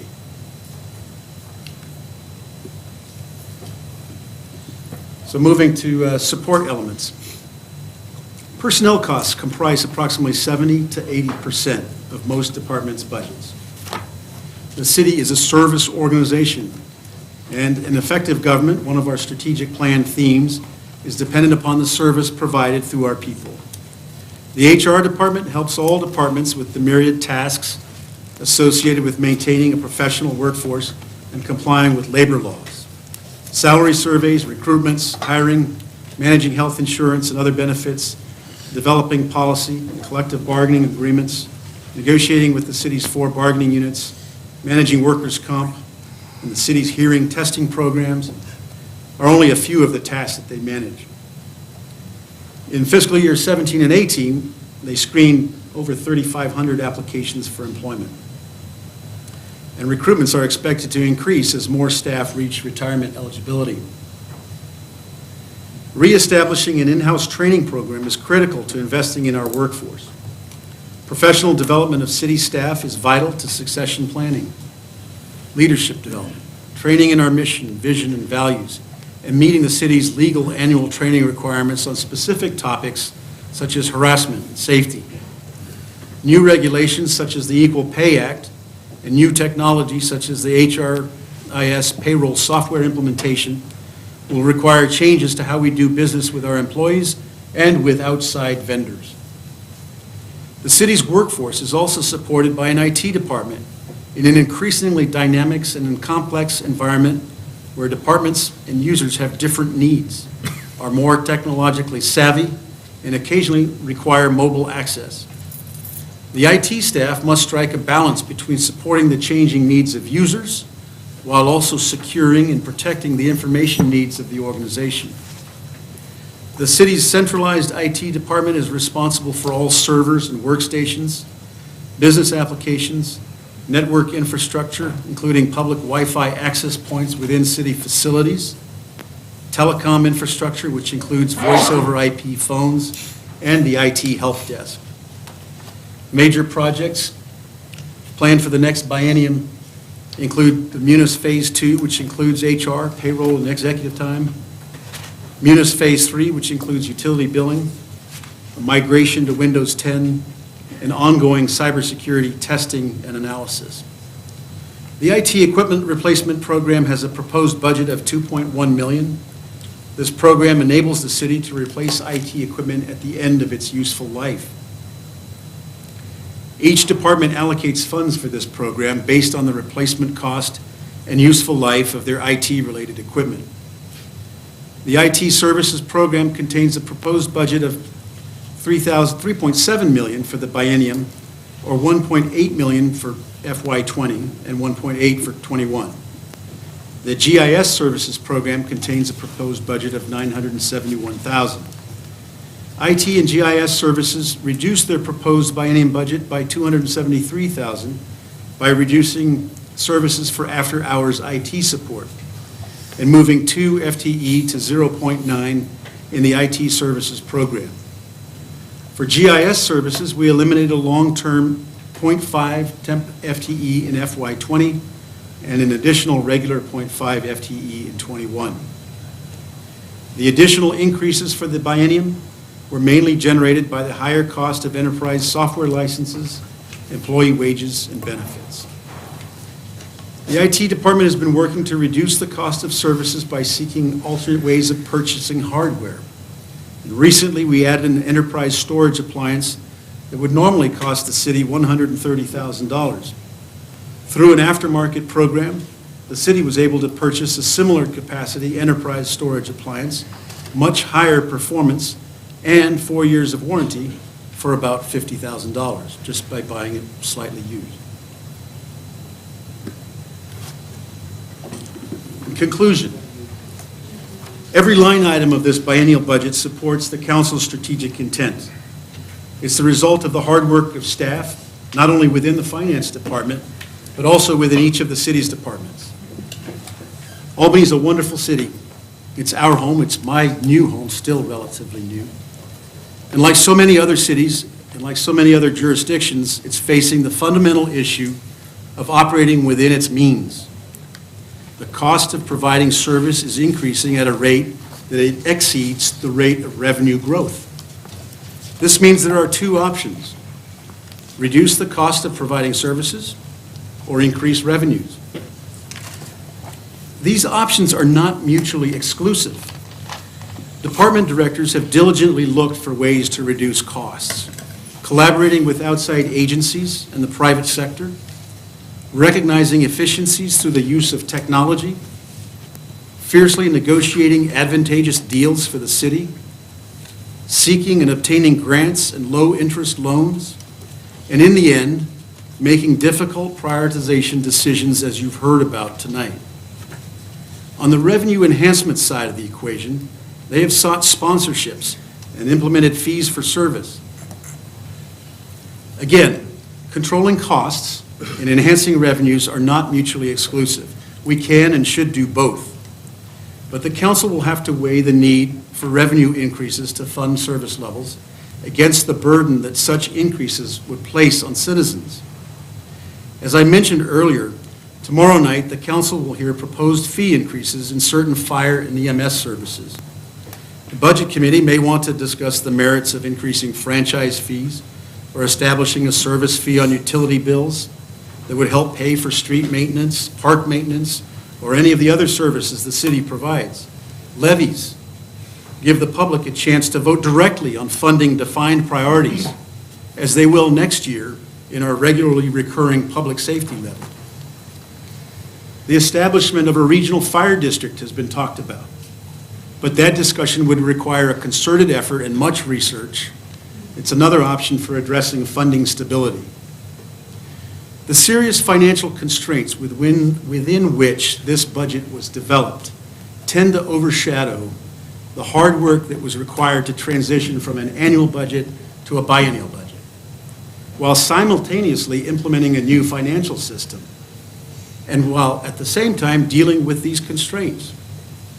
We're grateful to the council and Budget Committee for their guidance and oversight, and I am very appreciative of this team of directors and their managers who have worked tirelessly together for the optimal public good and to create this first ever biennial budget for Albany. I would be remiss if I didn't note that this is Ed Hodney's last budget preparation. Yeah. And I don't think he's here, but. You go. Here he comes. All right. You can hit him with it now. Go. It was no easy or pleasant task to prepare this Parks and Recreation budget. But Ed diligently approached the task from every possible angle and made the best he could of a very, very difficult situation. He took the responsibility very seriously and professionally, and I appreciate the many years he's dedicated to Albany Parks and Recreation and the short time that we've had to work together. Let me close with my three watchwords, which are service, stewardship, and integrity. We will always provide the best service we can with the resources we have. We will exercise sound stewardship of the funds entrusted to us to provide those quality services and maintain the finances of the city in sound shape. And we will do it with an uncompromising commitment to integrity. Thank you, Chair Folden. And at this point, I would offer to take any questions you might have, but given the size of the public in attendance, you may want to provide the opportunity for comment first. And we do have 3 more meetings. Yeah, we'll move on to public comment. Thank you. So we have some written public comment that's come in that everyone has had a chance to see already. And we have Mike Martin, if you want to come up front there, you can state your name and address and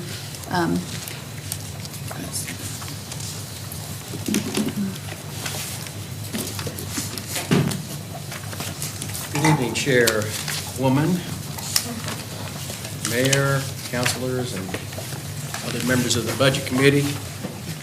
When I got here over 2 hours ago, I didn't have to go to the bathroom. So I'll try and go through these short notes as quickly as I can. Hi, Terry. I have 2 issues I'd like to address, and while they are separate, they are somewhat related. First, I would like to remind you that, at least in my eyes, public safety should not be one of the departments you look to cut funding as you deliberate the upcoming budget. Public safety should be, without a doubt, an area of the budget you should hold with the highest funding priority. Aside from my time in the military, I've lived and done business in Albany for over 71 years. And after I read that sentence, I realized I haven't done business here for 71 years, but probably 50. And during my time here, I've come to believe that these things impact what I have to say. We can have the best schools in the state. Our library can be second to none. Our roads and streets can all be freshly repaved and in flawless condition. Our parks can be pristine and well-maintained as they are now. However, none of this matters. None of the above assets matter if public safety services are compromised due to a lack of quality staff. When response times grow due to cuts in adequate funds to operate public safety properly, commerce businesses looking to locate in Albany will likely look elsewhere. The staff of our fire department and police departments, if they are cut, response times will be negatively affected, paid overtime will grow, and morale will deteriorate. At least that's in my estimation. The remaining staff could elect to look elsewhere for a more stably funded department. It will be very difficult to recruit in the future, and even then, for example, as our city manager stated, it will take a year for a newly hired police officer to be out on the street on his own. Of course, I shouldn't have to remind you that when we call for an ambulance or wait for the fire department to arrive, seconds count. Precious seconds that could save a life or save a burning structure. I would ask you to consider other areas to cut and new ways to generate income to adequately fund public safety. My second issue is a school located in Maple Lawn facility. I was unaware until recently that the city was allowing private school to operate in Maple Lawn. I was certainly not aware that the city was propping up the school at a projected budget to the tune of over $250,000 this year, as stated in the Democrat Herald, and I can certainly be corrected there, which is over half of the school's budget. Again, what came out of the Democrat Herald in Sunday's newspaper article. And as the newspaper stated, this does not include building maintenance costs. The article did not say, so I'm wondering if the school has needed help all 40 years while located here. I may be way off, and I don't mind being corrected. But if the city was helping the school all 40 years, and let's say at only $100,000 a year, we have spent $4 million in tax dollars to support a private enterprise. So we pay taxes for public education, and then we pay tax dollars to support Maple Lawn School. There are several private schools in Albany, and along with our public schools, they provide great education opportunities for our students. It's a difficult task to run a private school. Most private schools need fundraising efforts to balance their budgets. Bake sales, candy sales, magazine sales, special dinners, auctions, and the list goes on and on.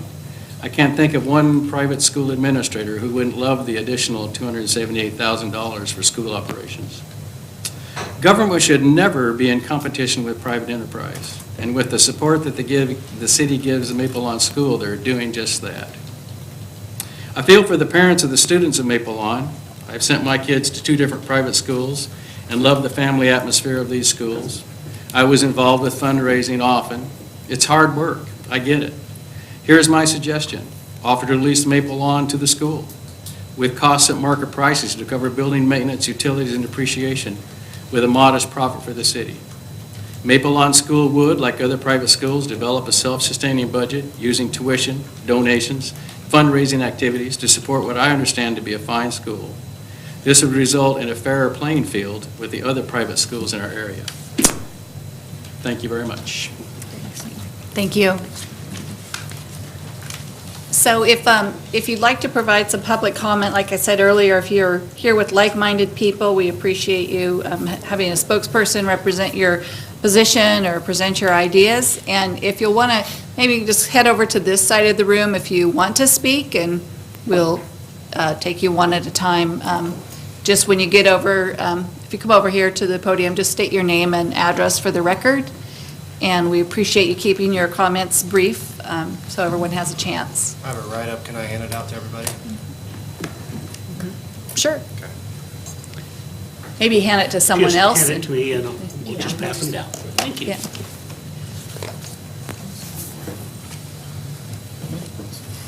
My name is Christopher Nielsen. I live at 1198 Northwest 22nd Street in Albany. As a resident of Albany, Oregon, and a father of both a current and I future don't think Maple the Lawn. mic's on, we can hardly hear you. Maybe just get a little closer to it. Thank you. As a resident of Albany, Oregon, and a father of both a current and future Maple Lawn preschool student, I was shocked at an August 17, 2018 24/7 Wall Street article which listed Albany, Oregon as the 25th worst city in the United States to raise children. The rationale behind this horrendous national ranking, as quoted from the article, is children in Albany, Oregon are among the most likely in the country to both enroll in school later and fail to complete their education on time. Less than a quarter of children aged 3 and 4 are enrolled in preschool, one of the lowest preschool enrollment rates in the country. A study published in the American Psychological Association found that attending preschool can increase academic preparedness in children and help cognitive development. Studies have also shown that children who go to preschool are more likely to graduate from high school. Albany's high school graduation rate of 70.9% is the 10th lowest among U.S. metropolitan areas.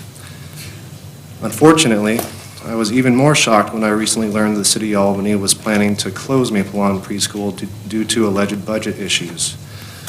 Upon reviewing the city of Albany's 2019-2021 proposed budget, it is apparent that there is no financial justification for the closure, and the city of Albany is prioritizing a rainy day fund, performance and cultural arts, sports services, and aquatic services over our children's education and the jobs of 5 amazing teachers. Those determinations are further explained by the total of property taxes received has been consistently growing since 2013, and in 2019 there was an increase of $1,467,300 for a total of $29,415,300. The total property taxes to be levied for operations and debt service was estimated to be $29,651,203 in 2019. However, the city is planning on reducing that amount to $26,021,068 in 2020 and $26,879,948 in 2021. When compared to the 2019 estimated amount, the city of Albany is planning to reduce the total property taxes to be levied for operations and debt service by $6,401,390 over the next 2 years, and this figure does not account for the expected 3.7% increase in property tax revenues over the next 2 years. While the unemployment rates are at historic lows, the regional economy is booming, and there is no immediate shortfall of funds for programs, the city of Albany's highest priority is replenishing reserves. Having a rainy day fund is important for the city of Albany, but it shouldn't come at the expense of a preschool which has been educating children for decades. Maple Lawn Preschool has brought in an average of $93,176 in revenues over the past 3 years, and it's a public school, it's not a private school. And the classes offered are consistently full with additional children on the waiting list. It is the only known inclusive preschool for special needs children in the area, which is a population and target market that I'm sure we would all agree is underserved. The closure of Maple Lawn Preschool will contribute to a $133,200 reduction in the Children, Youth, Family, Recreational Services budget in 2020, which compared to the above figures is an immaterial and nominal cost savings. The City of Albany is planning to increase the Performance and Cultural Arts budget by $116,800 in 2020 and $22,500 in 2021. Which amounts to far more than the $133,200 reduction that will come from closing Maple Lawn Preschool. While the number of participants in city sports programs has decreased since 2017, the sports services budget increased $74,178 in 2018, $33,374 in 2019, and the City of Albany is planning on increasing it an additional $26,900 in 2020 and an additional $51,700 in 2021. While the percentage of program costs recovered with non-tax revenues has decreased since 2017 for aquatic services, their budget increased $75,567 in 2018, $68,995 in 2019, and the City of Albany is planning on increasing it an additional $42,400 in 2020 and an additional $7,100 in 2021. I respectfully request that the children of Albany, Oregon be prioritized and one of the following actions be taken to keep Maple Lawn Preschool open for the foreseeable future. Reduce the several million dollars seemingly being dedicated to replenish reserves by $133,200 and increase the Children, Youth, Family, Recreation Services budget by that amount. Reallocate some or all of the $116,800 planned increase to the Performance and Cultural Arts 2020 budget, as well as any additional amounts needed from the sports and/or aquatic services budgets to reach the needed $133,200 for Children, Youth, Family, Recreational Services budget. As in the words of our own city manager, Maple Lawn Preschool has provided child development and learning opportunities for up to 89 children each session during the school year. There is a significant deficit of preschool placements in Albany, and closing Maple Lawn Preschool would have a negative impact. The city manager is putting it lightly, as I see no financial justification for closing Maple Lawn Preschool, and I do not know how the City of Albany or anyone in their right mind could close it in good conscience. And by the way, today is National Teacher Appreciation Day, so thank you to all the teachers out there. Thank you.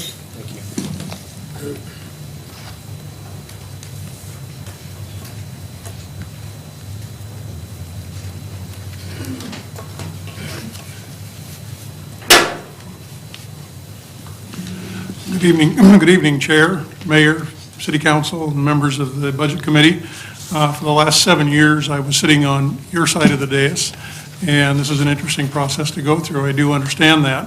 State your name and address, please, for the record. 1303 Tamarack Court, Southwest, here in Albany. Thank you. And if you'll remember, this past summer is when it kind of started and gathered momentum.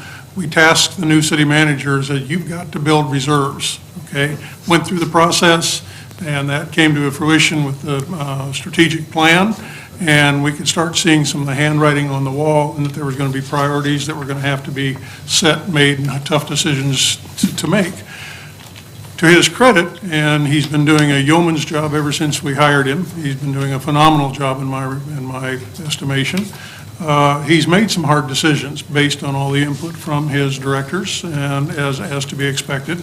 And there are tough choices that are being made. So the challenge is, how do you do that and still maintain as many of the services as realistically as possible? I would suggest that in the last few years, you will all remember that the city did some very, very heavy lifting to get a brand-new fire department and police department building to the tune of a multi-million-dollar bond issue. That's taking a commitment that we say the city is willing to pay to have that happen. One of the results of that has been just recently announced, where the city has the fire department has resulted in a lower or a higher rating for insurance purposes, which will translate down the road. If you remember, one of the main reasons that we tasked the city manager to get reserves back is, as he mentioned in his address, that we're down to the bare minimums, and those reserves got us through the last recession.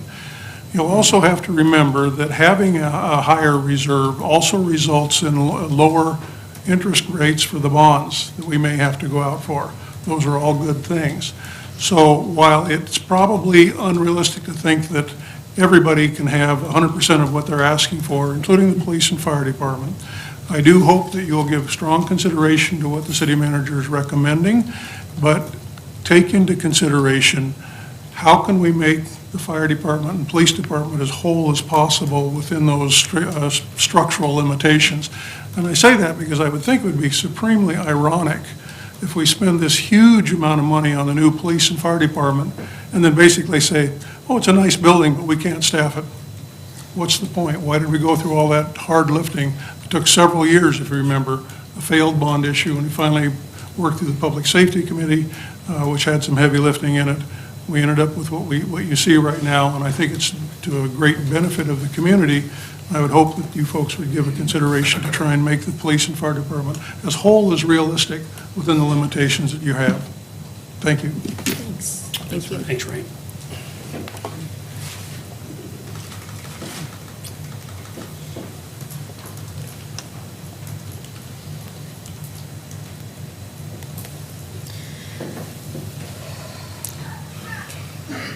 My name is Sharon Dubow. I live at 1120 Lincoln Street Southwest here in Albany.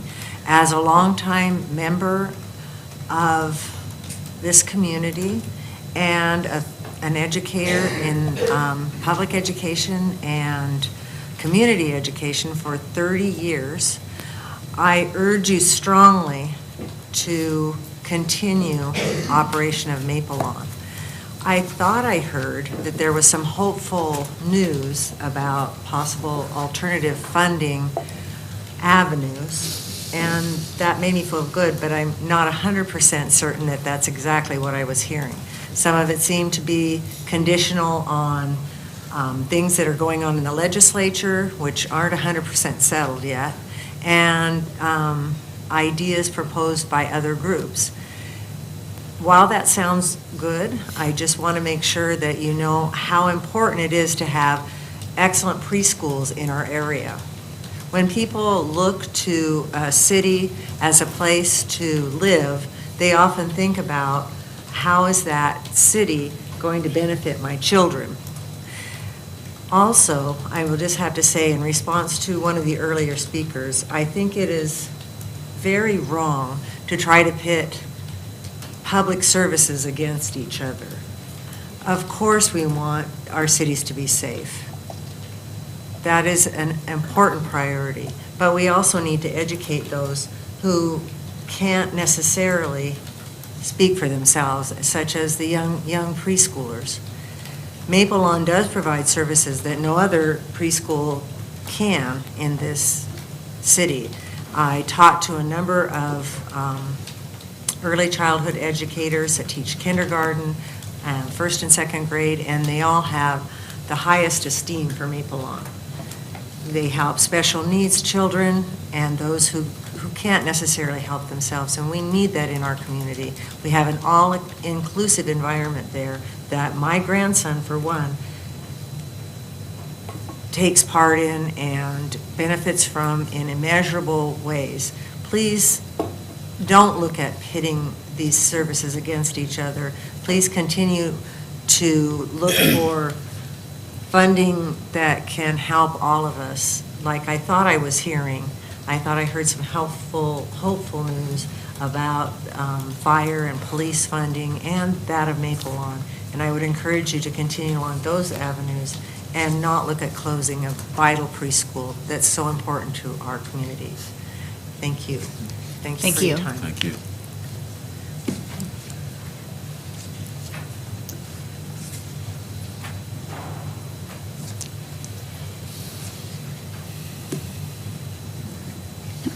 My name is Jennifer White, and I live at 3098 23rd Avenue Southeast in Albany. I do apologize, some of what I'm saying will repeat a little bit of what was just said, but we didn't have time to coordinate before. And rather than get flustered, I will just read from my statement instead of trying to adopt it. Thank you for giving me a few minutes to share my experience with Maple Lawn Preschool. I have 4 sons, ages 6 through 16. This year is the first that that GAPS in Albany offers only full-day kindergarten with no half-day option. I knew that my 5-year-old was not ready for that, and I tried to work with the district to enroll him only half-day. The school was willing, but the district told me that without an IEP, that was not an option. I know my son. I know that that would have been a very stressful year for him, so I started looking for options outside public school. Although Maple Lawn is still a public school, I don't believe it falls under private school, like was mentioned earlier. I went to 5 schools in Albany to talk with teachers and visit classrooms in preschools and in private kindergarten. As soon as we visited teacher Alicia in the Ready, Set, Go class at Maple Lawn, I knew this was the right fit for us. None of the other preschools offered an option for children who were too advanced for the younger preschool classes, but not yet ready for kindergarten. Private school was over $300 a month. By comparison, we pay $175. Am I too close? Is that way? It's okay. By comparison, we pay $175 a month at Maple Lawn. So private school was over $300 a month and required my son to know skills too advanced for him. He can easily complete the entrance requirements now after a year in Ready, Set, Go, but at the beginning of the school year, he could not. Maple Lawn has been a blessing for our family. With public and private schools pushing for a more rigorous academic program in kindergarten, it's important for children to be ready. Maple Lawn offers an environment where children can learn at their own pace. Liam has learned the math and reading that he'll need to be successful in school next year, but more importantly, he's learned to work with other children and has benefited from the social skills, problem solving, and personal relationship skills taught at Maple Lawn. He loves his classmates and teachers there. Over the 40 years that Maple Lawn has been open, there have been over 2,000 children that have gone through the program. 89 are currently enrolled, including special needs children. I don't know of anywhere else in Albany where special needs children can be in the mainstream classroom with their peers. This program has been developed over the years into something really amazing with professionals who can help children with disabilities. Without it, 20 special needs children every year will miss out on the education and the friendships that they don't have access to anywhere else in our community. Maple Lawn is unique in what it offers. I know that some people say that it's the school district's responsibility to offer early learning and preschool and not the city's, and that may be the case, but the fact is they are not offering it. And I think it's always been important for the city to provide educational and social opportunities above and beyond what public schools can and do offer.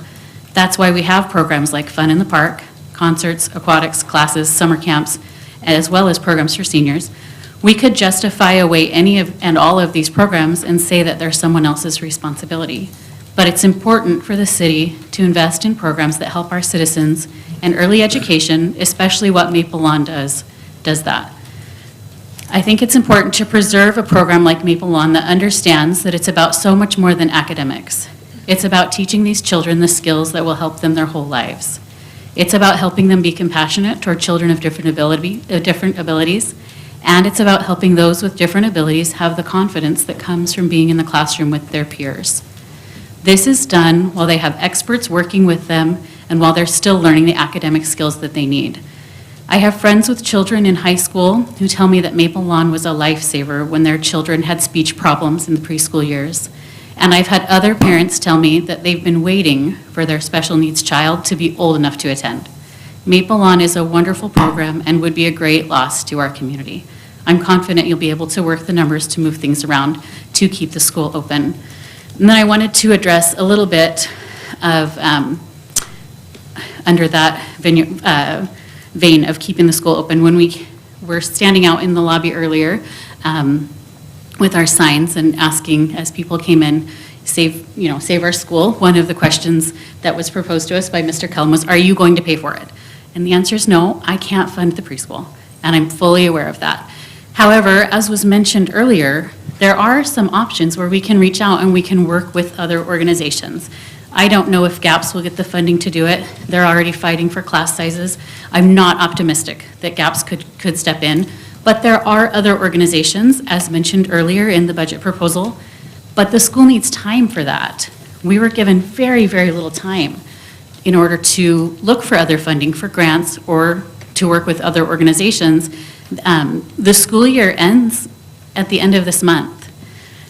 The problem is, if the funding is allowed to lapse while we wait for someone else to come in and pick up the program, you lose that qualified staff that's been there for so many years, and you lose the partnerships with speech therapists. You lose a lot by allowing that to lapse. So what I would hope that you'll consider doing is what was mentioned in the budget proposal, is that we could take that $140,000, propose a tuition increase, and then also take from some of that contingency fund that's there.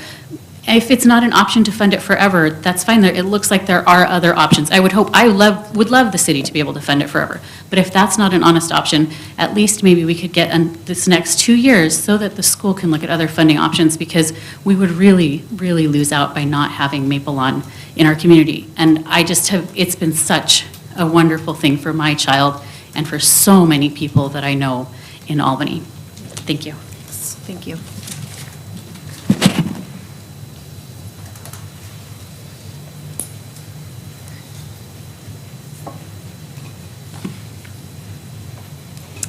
Good evening. My name is Vivian Ferris. I live at 4690 Chinook Southwest. Thank you, Chief, Mayor, members of the council members, and of the budgeting committee. Thank you for your time, and thank you for considering what we have to say tonight. I feel that it is very important to have a strong foundation in education. It can make a huge impact and difference in a child's educational journey. My family moved here from another state just last July, and we had so many decisions to make and transition for our two children that one thing that we decided to hold off on is to find a pre-K program for our daughter. She turned 5 in December, so she'll be entering kindergarten in the fall. And so we took our time in considering where to send her in January. We narrowed it down to 3 preschools, and we decided to visit those 3. And I visited the first 2 with her, and between those 2, they both had positive aspects about them, but the one I was able to eliminate, just knowing it wouldn't be the right fit for her. The second one that we visited, I was leaning towards that as her new little best friend was there, and we had heard really positive things about it. And I hadn't visited Maple Lawn yet. That was our third choice. So, but when we visited Maple Lawn, I knew right away that that was going to be the right fit for her. The setting, the fact that it's in an old house, and just the fact that she would be the 9th student there. One of the big issues that I had with the other one, although I liked it, it was too full. They had 3 separate pre-K classes, and it was just very crowded. I knew walking in, the environment was just going to be too chaotic for her. And so when we met Teacher Alicia, I just knew right away that her quiet demeanor, I just knew from the get-go that she loved teaching and she loved her students. So we went with that. And just to see in the last 3 to 4 months, my daughter's just growing love for learning her letters, identifying. There's been a huge difference in her ability to identify and just her love of learning. She enjoys math now, something new, and I didn't even think that that was going to be a big thing, in pre-K. So the other thing is, before we moved, I had a teacher friend that mentioned to me a couple years ago that she noticed something in my daughter's speech, just some of the sounds, pronunciations, and she encouraged me to seek help early on. So Teacher Alicia and I spoke, I think it was about February, and right away she got me connected with someone with the Lynn-Benton County Early Childhood Special Education Program, and she quickly assessed my daughter and found that yes, she does meet the requirements. So we got her in right away, just within a matter of weeks. And so again, just feeling so strongly that the foundation is so important for the rest of her educational journey. The fact that they're working with her before she enters kindergarten is just going to solidify what she carries on. And so in closing, my family has really enjoyed settling in here in Albany. We've loved being here these last 10 months and calling it our home. And I understand that you all have a great responsibility and so much to consider to solve the budget problem. But I believe that education is a fundamental part of any community. And I strongly believe that Maple Lawn is a vital part of this great community. And closing it would take away opportunities for many children in the future that we have been able to have just in these last few months. Thank you so much. Thank you.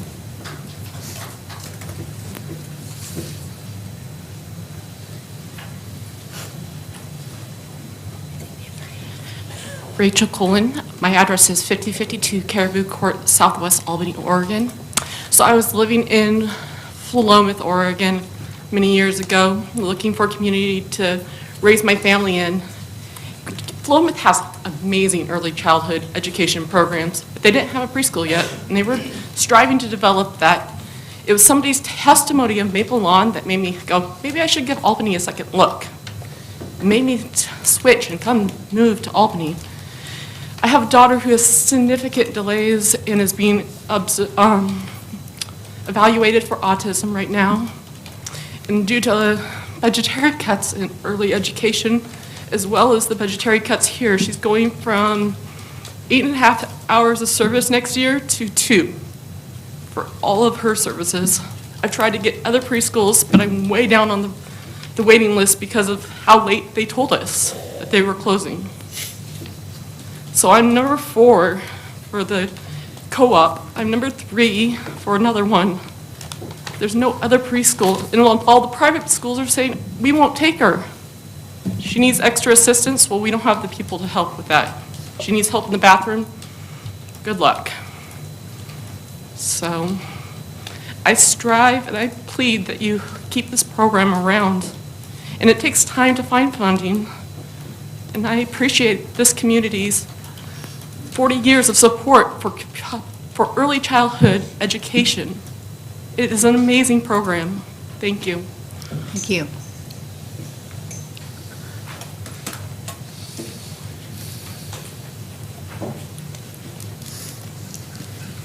Hi, my name is Erin Walter. I live at 1891 Northwest Ravenwood Drive. My family moved to Albany in August of 2017. It was an unexpected but welcome move for us. However, our oldest son was 4 and due to enter his 2nd year of preschool. I made phone calls to countless preschools in Albany and even Corvallis due to the limited options here, and I'd like to tell you what I found. First of all, most of the preschools were full, which told me that there were more kids in our community than preschool programs available to them. The majority of the preschool programs in Albany, all but 2, I believe, one being Maple Lawn, are faith-based. However, it's important to my family to have a non-secular learning environment for our children.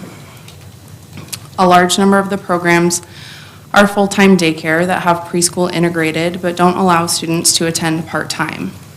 I'm a stay-at-home mom and only need part-time preschool for my son. So with dwindling hope and fear that we had made a move we had been longing to make only to put our children's options in jeopardy, I added my son to the wait list at Maple Lawn. I honestly didn't know what I was going to do. I was stuck having to choose between programs that weren't a good fit for our family and not preparing my son for kindergarten the best way I knew how. But one afternoon I received a call that a spot had opened up and my son could attend Maple Lawn. To say that I was relieved and grateful is a gross understatement. My oldest son flourished at Maple Lawn. He was challenged gently and lovingly to step outside of his comfort zone.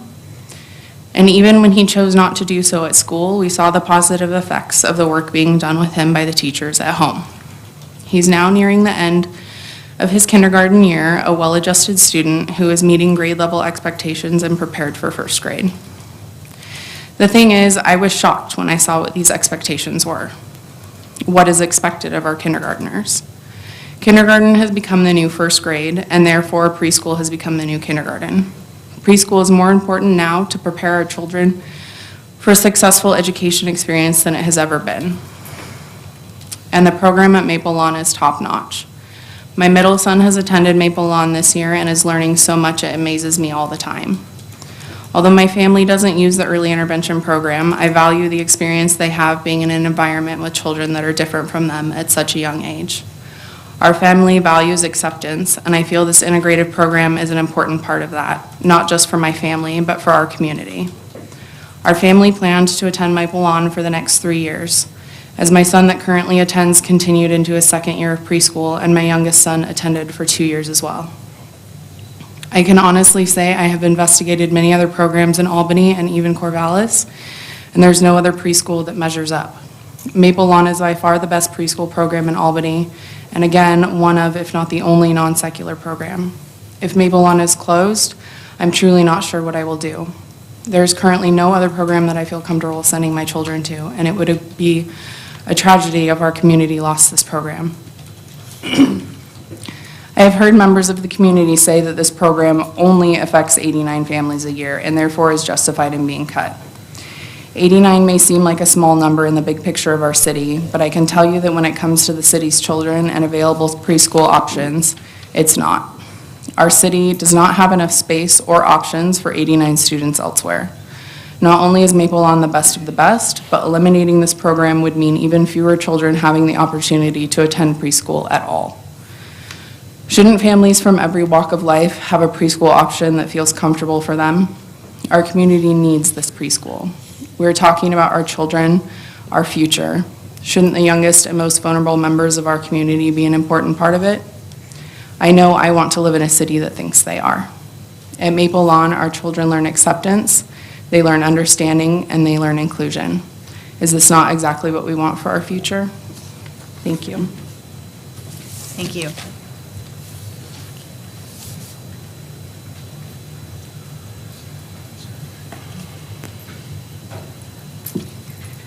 Hi, my name is Jessica Nielsen. I live at 1198 Northwest 22nd Street here in Albany. Bear with me, I get all nervous. I came here to support Maple Lawn as well as Albany Fire and Police.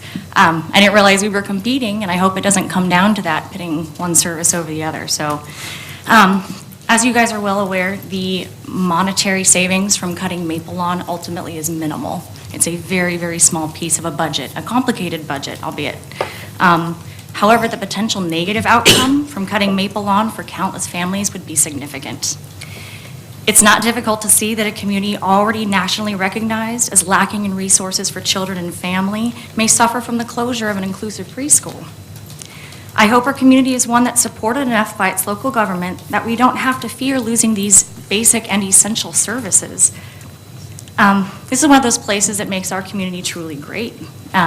It's a place that fights for the kids, and I hope you guys and everybody else involved recognizes what a true gem it is. It's a small place with a huge impact on our community. So to save that $132,000 next year, $147,000 the following year, in the big scheme, that's small beans. So please, guys, don't let this place go. That would be a real tragedy. Thank you. Thank you.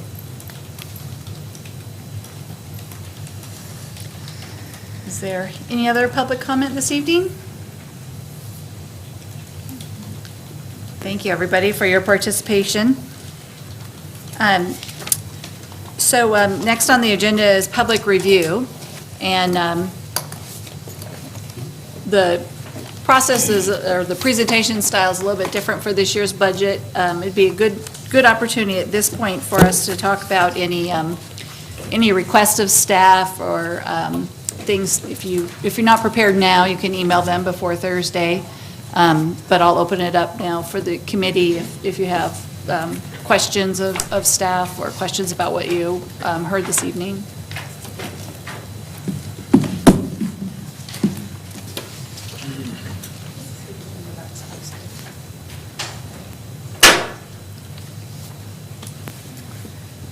Right, that's what we're doing is budget review, number 8. I didn't know if you needed to do the Oh. agenda, the minutes approval yet. We did. Oh, you did? Yeah. Yeah. Yeah. Okay, I'm clueless. That's Sorry. okay. It's been a long day. Okay. I think we're on track. Okay, All sounds right. good. I think letting it stew for a while is a good thing. Okay, Lots of information to take in. okay. So if you do have anything, I know a few of you have been emailing staff before this meeting. If you have anything else, give them some time to pull it together for Thursday or for the meeting after that. Well, and tomorrow night, we're going to be dealing with some of this. Right. If we can get it passed, I mean, it'll chop off some of the hole in the budget, hopefully. Okay. Is there any other business for this evening? Madam Chairman, can I ask the question of staff? I would like to know, we've been subsidizing at some level Maple Lawn for 40-plus years, or 40 years. When was the last time there was a rate increase? I'd like to know that information. And then, how does Maple Lawn's rates compare to market value? Right. I'd like to know that. And then, is there a scheduled rate increase in the future? Or has that even been addressed? Because I'm saying the subsidy at $146,000, and I know when my children went to Circle of Friends, when I moved up here, I was paying $350 a month for one of my kids. And so, and he's not special needs, neither one of my children were, but I'm just concerned that these rates are lower than anything I've ever seen, and I've been in Oregon 25 years. So again, when was the last time there was a rate increase? And then, has there been a proposed rate increase in the last 10 years? I don't know. So for the answer to that two-part question, I'll turn to Mr. Hodney here. Okay. Thank you, Peter. In short, yes, there has been a rate increase, and it was fairly recent.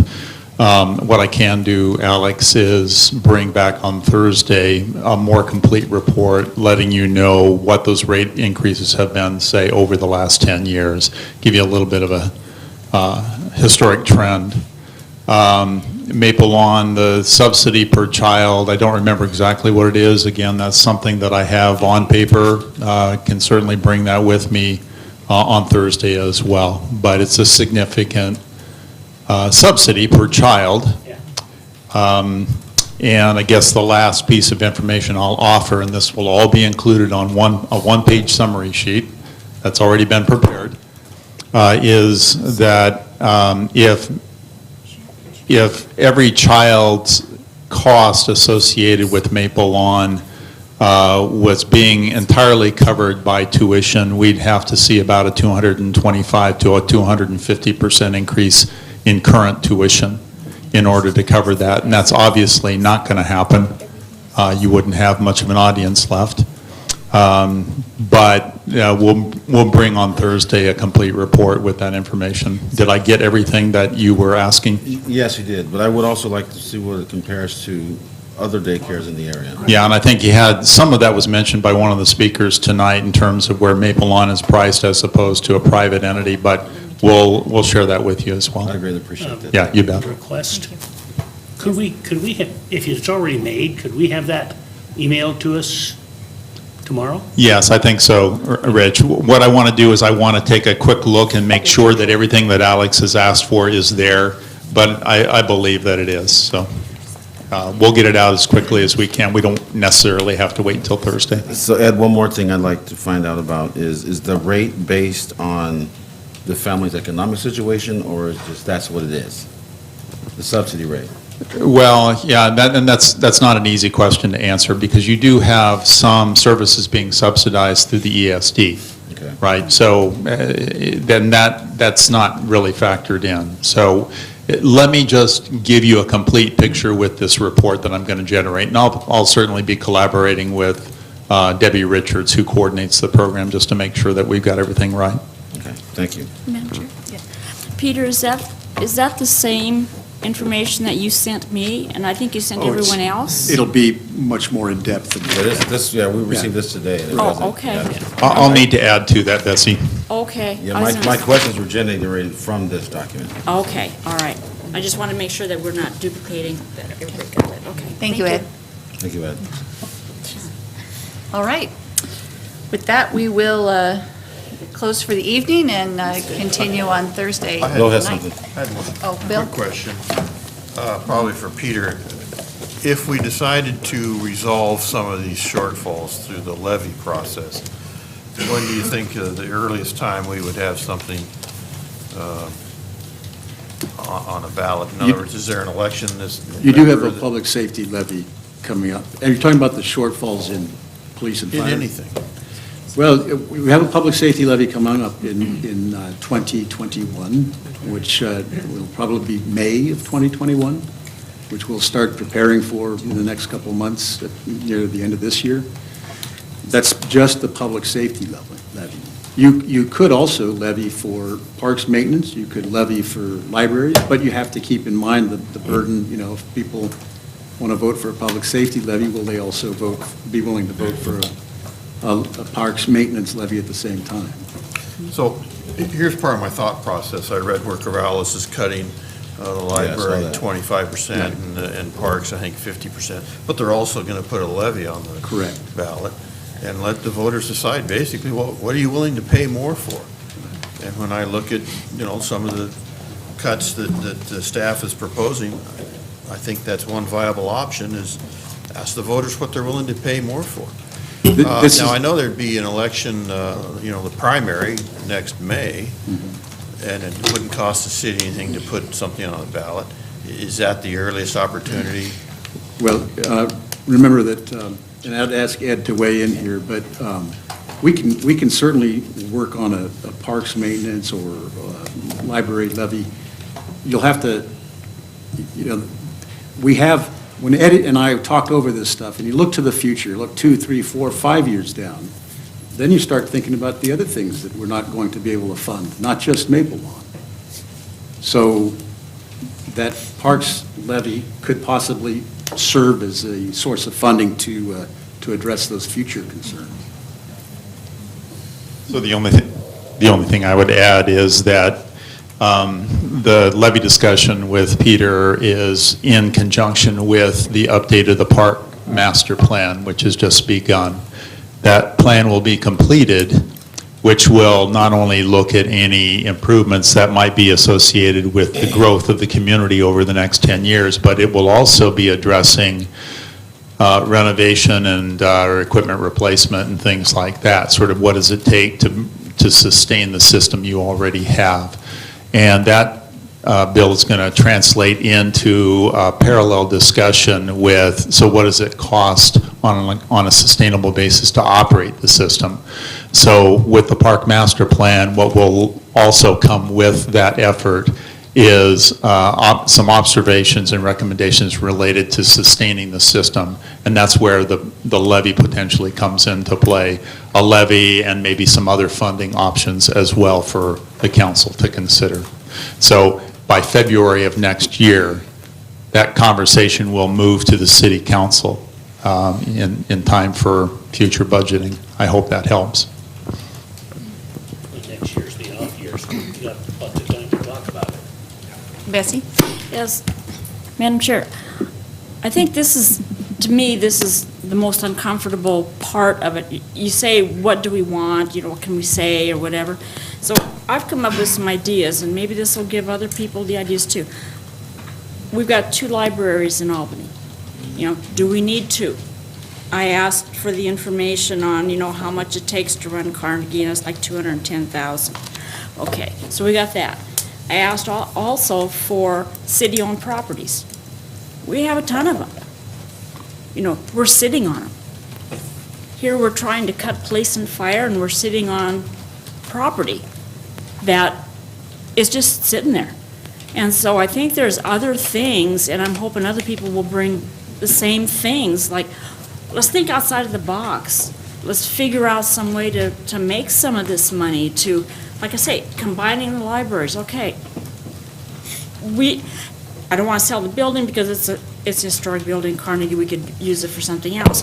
But you've got 3 staff on that one, and they could be moved where maybe they wouldn't have to lose staff, So this is what I'm thinking of, is trying to figure out ways that we could bring in funds, combine things, because it's almost like we're afraid to say, well, okay, now that's what's happening, and so, well, I don't want to say anything, but it's come to the time when we have to start thinking about these things, and how soon they can be done, or if people are in favor of it. I'd like to hear ideas from everyone. What's your idea of what we could do? Because I think everybody's pretty darn shy in these budget processes, Some of us aren't. So, it's just, I don't know, it just seems like the information that we're all thinking and talking about it outside and at home don't come here. And I think it's time. Peter's given us a great presentation, and he's asking for information, ideas. Gina's asking for ideas. Staff, I'm sure, maybe they didn't think of something, or, we just have to think about something like this. Thank you, Bessie. Rich? I guess what this points out, and you have a room full of people who have concerns about having their thing cut, whatever that is. This is healthy. Yes. Yes. It's healthy because when you have a big problem, that's when you start thinking about things outside the box. Heard a whole lot of different ideas about what can be done. Unfortunately, the lady, and I don't recognize her, yes, well, there are people who say you shouldn't have this voting against that. It shouldn't be in competition. Well, in the real world, that's the way it is. Yeah. It's on we do that in our own budgets at home. Are you going to do this thing or that thing? You're going to go out to dinner, or you're going to do, we do that, and we don't always know, in the system we have had in place, we see the level above Maple Lawn. We don't necessarily see how Maple Lawn is functionally paid for. And we don't necessarily have that information to say, well, there are 6 teachers or 4 teachers or whatever it is. We don't get that information. It's a number on a line. Yeah. And it is unfortunate, but that's where you have to get to make fair decisions. Great. I mean, I've said it for a number of years, what's more important, this thing or that thing? And it's an uncomfortable thing to talk about it. So nobody wants to talk about it. That's where we're at, though. All right, thank you. See you Thursday. Gina? Actually, see a bunch of you tomorrow. Yeah, really.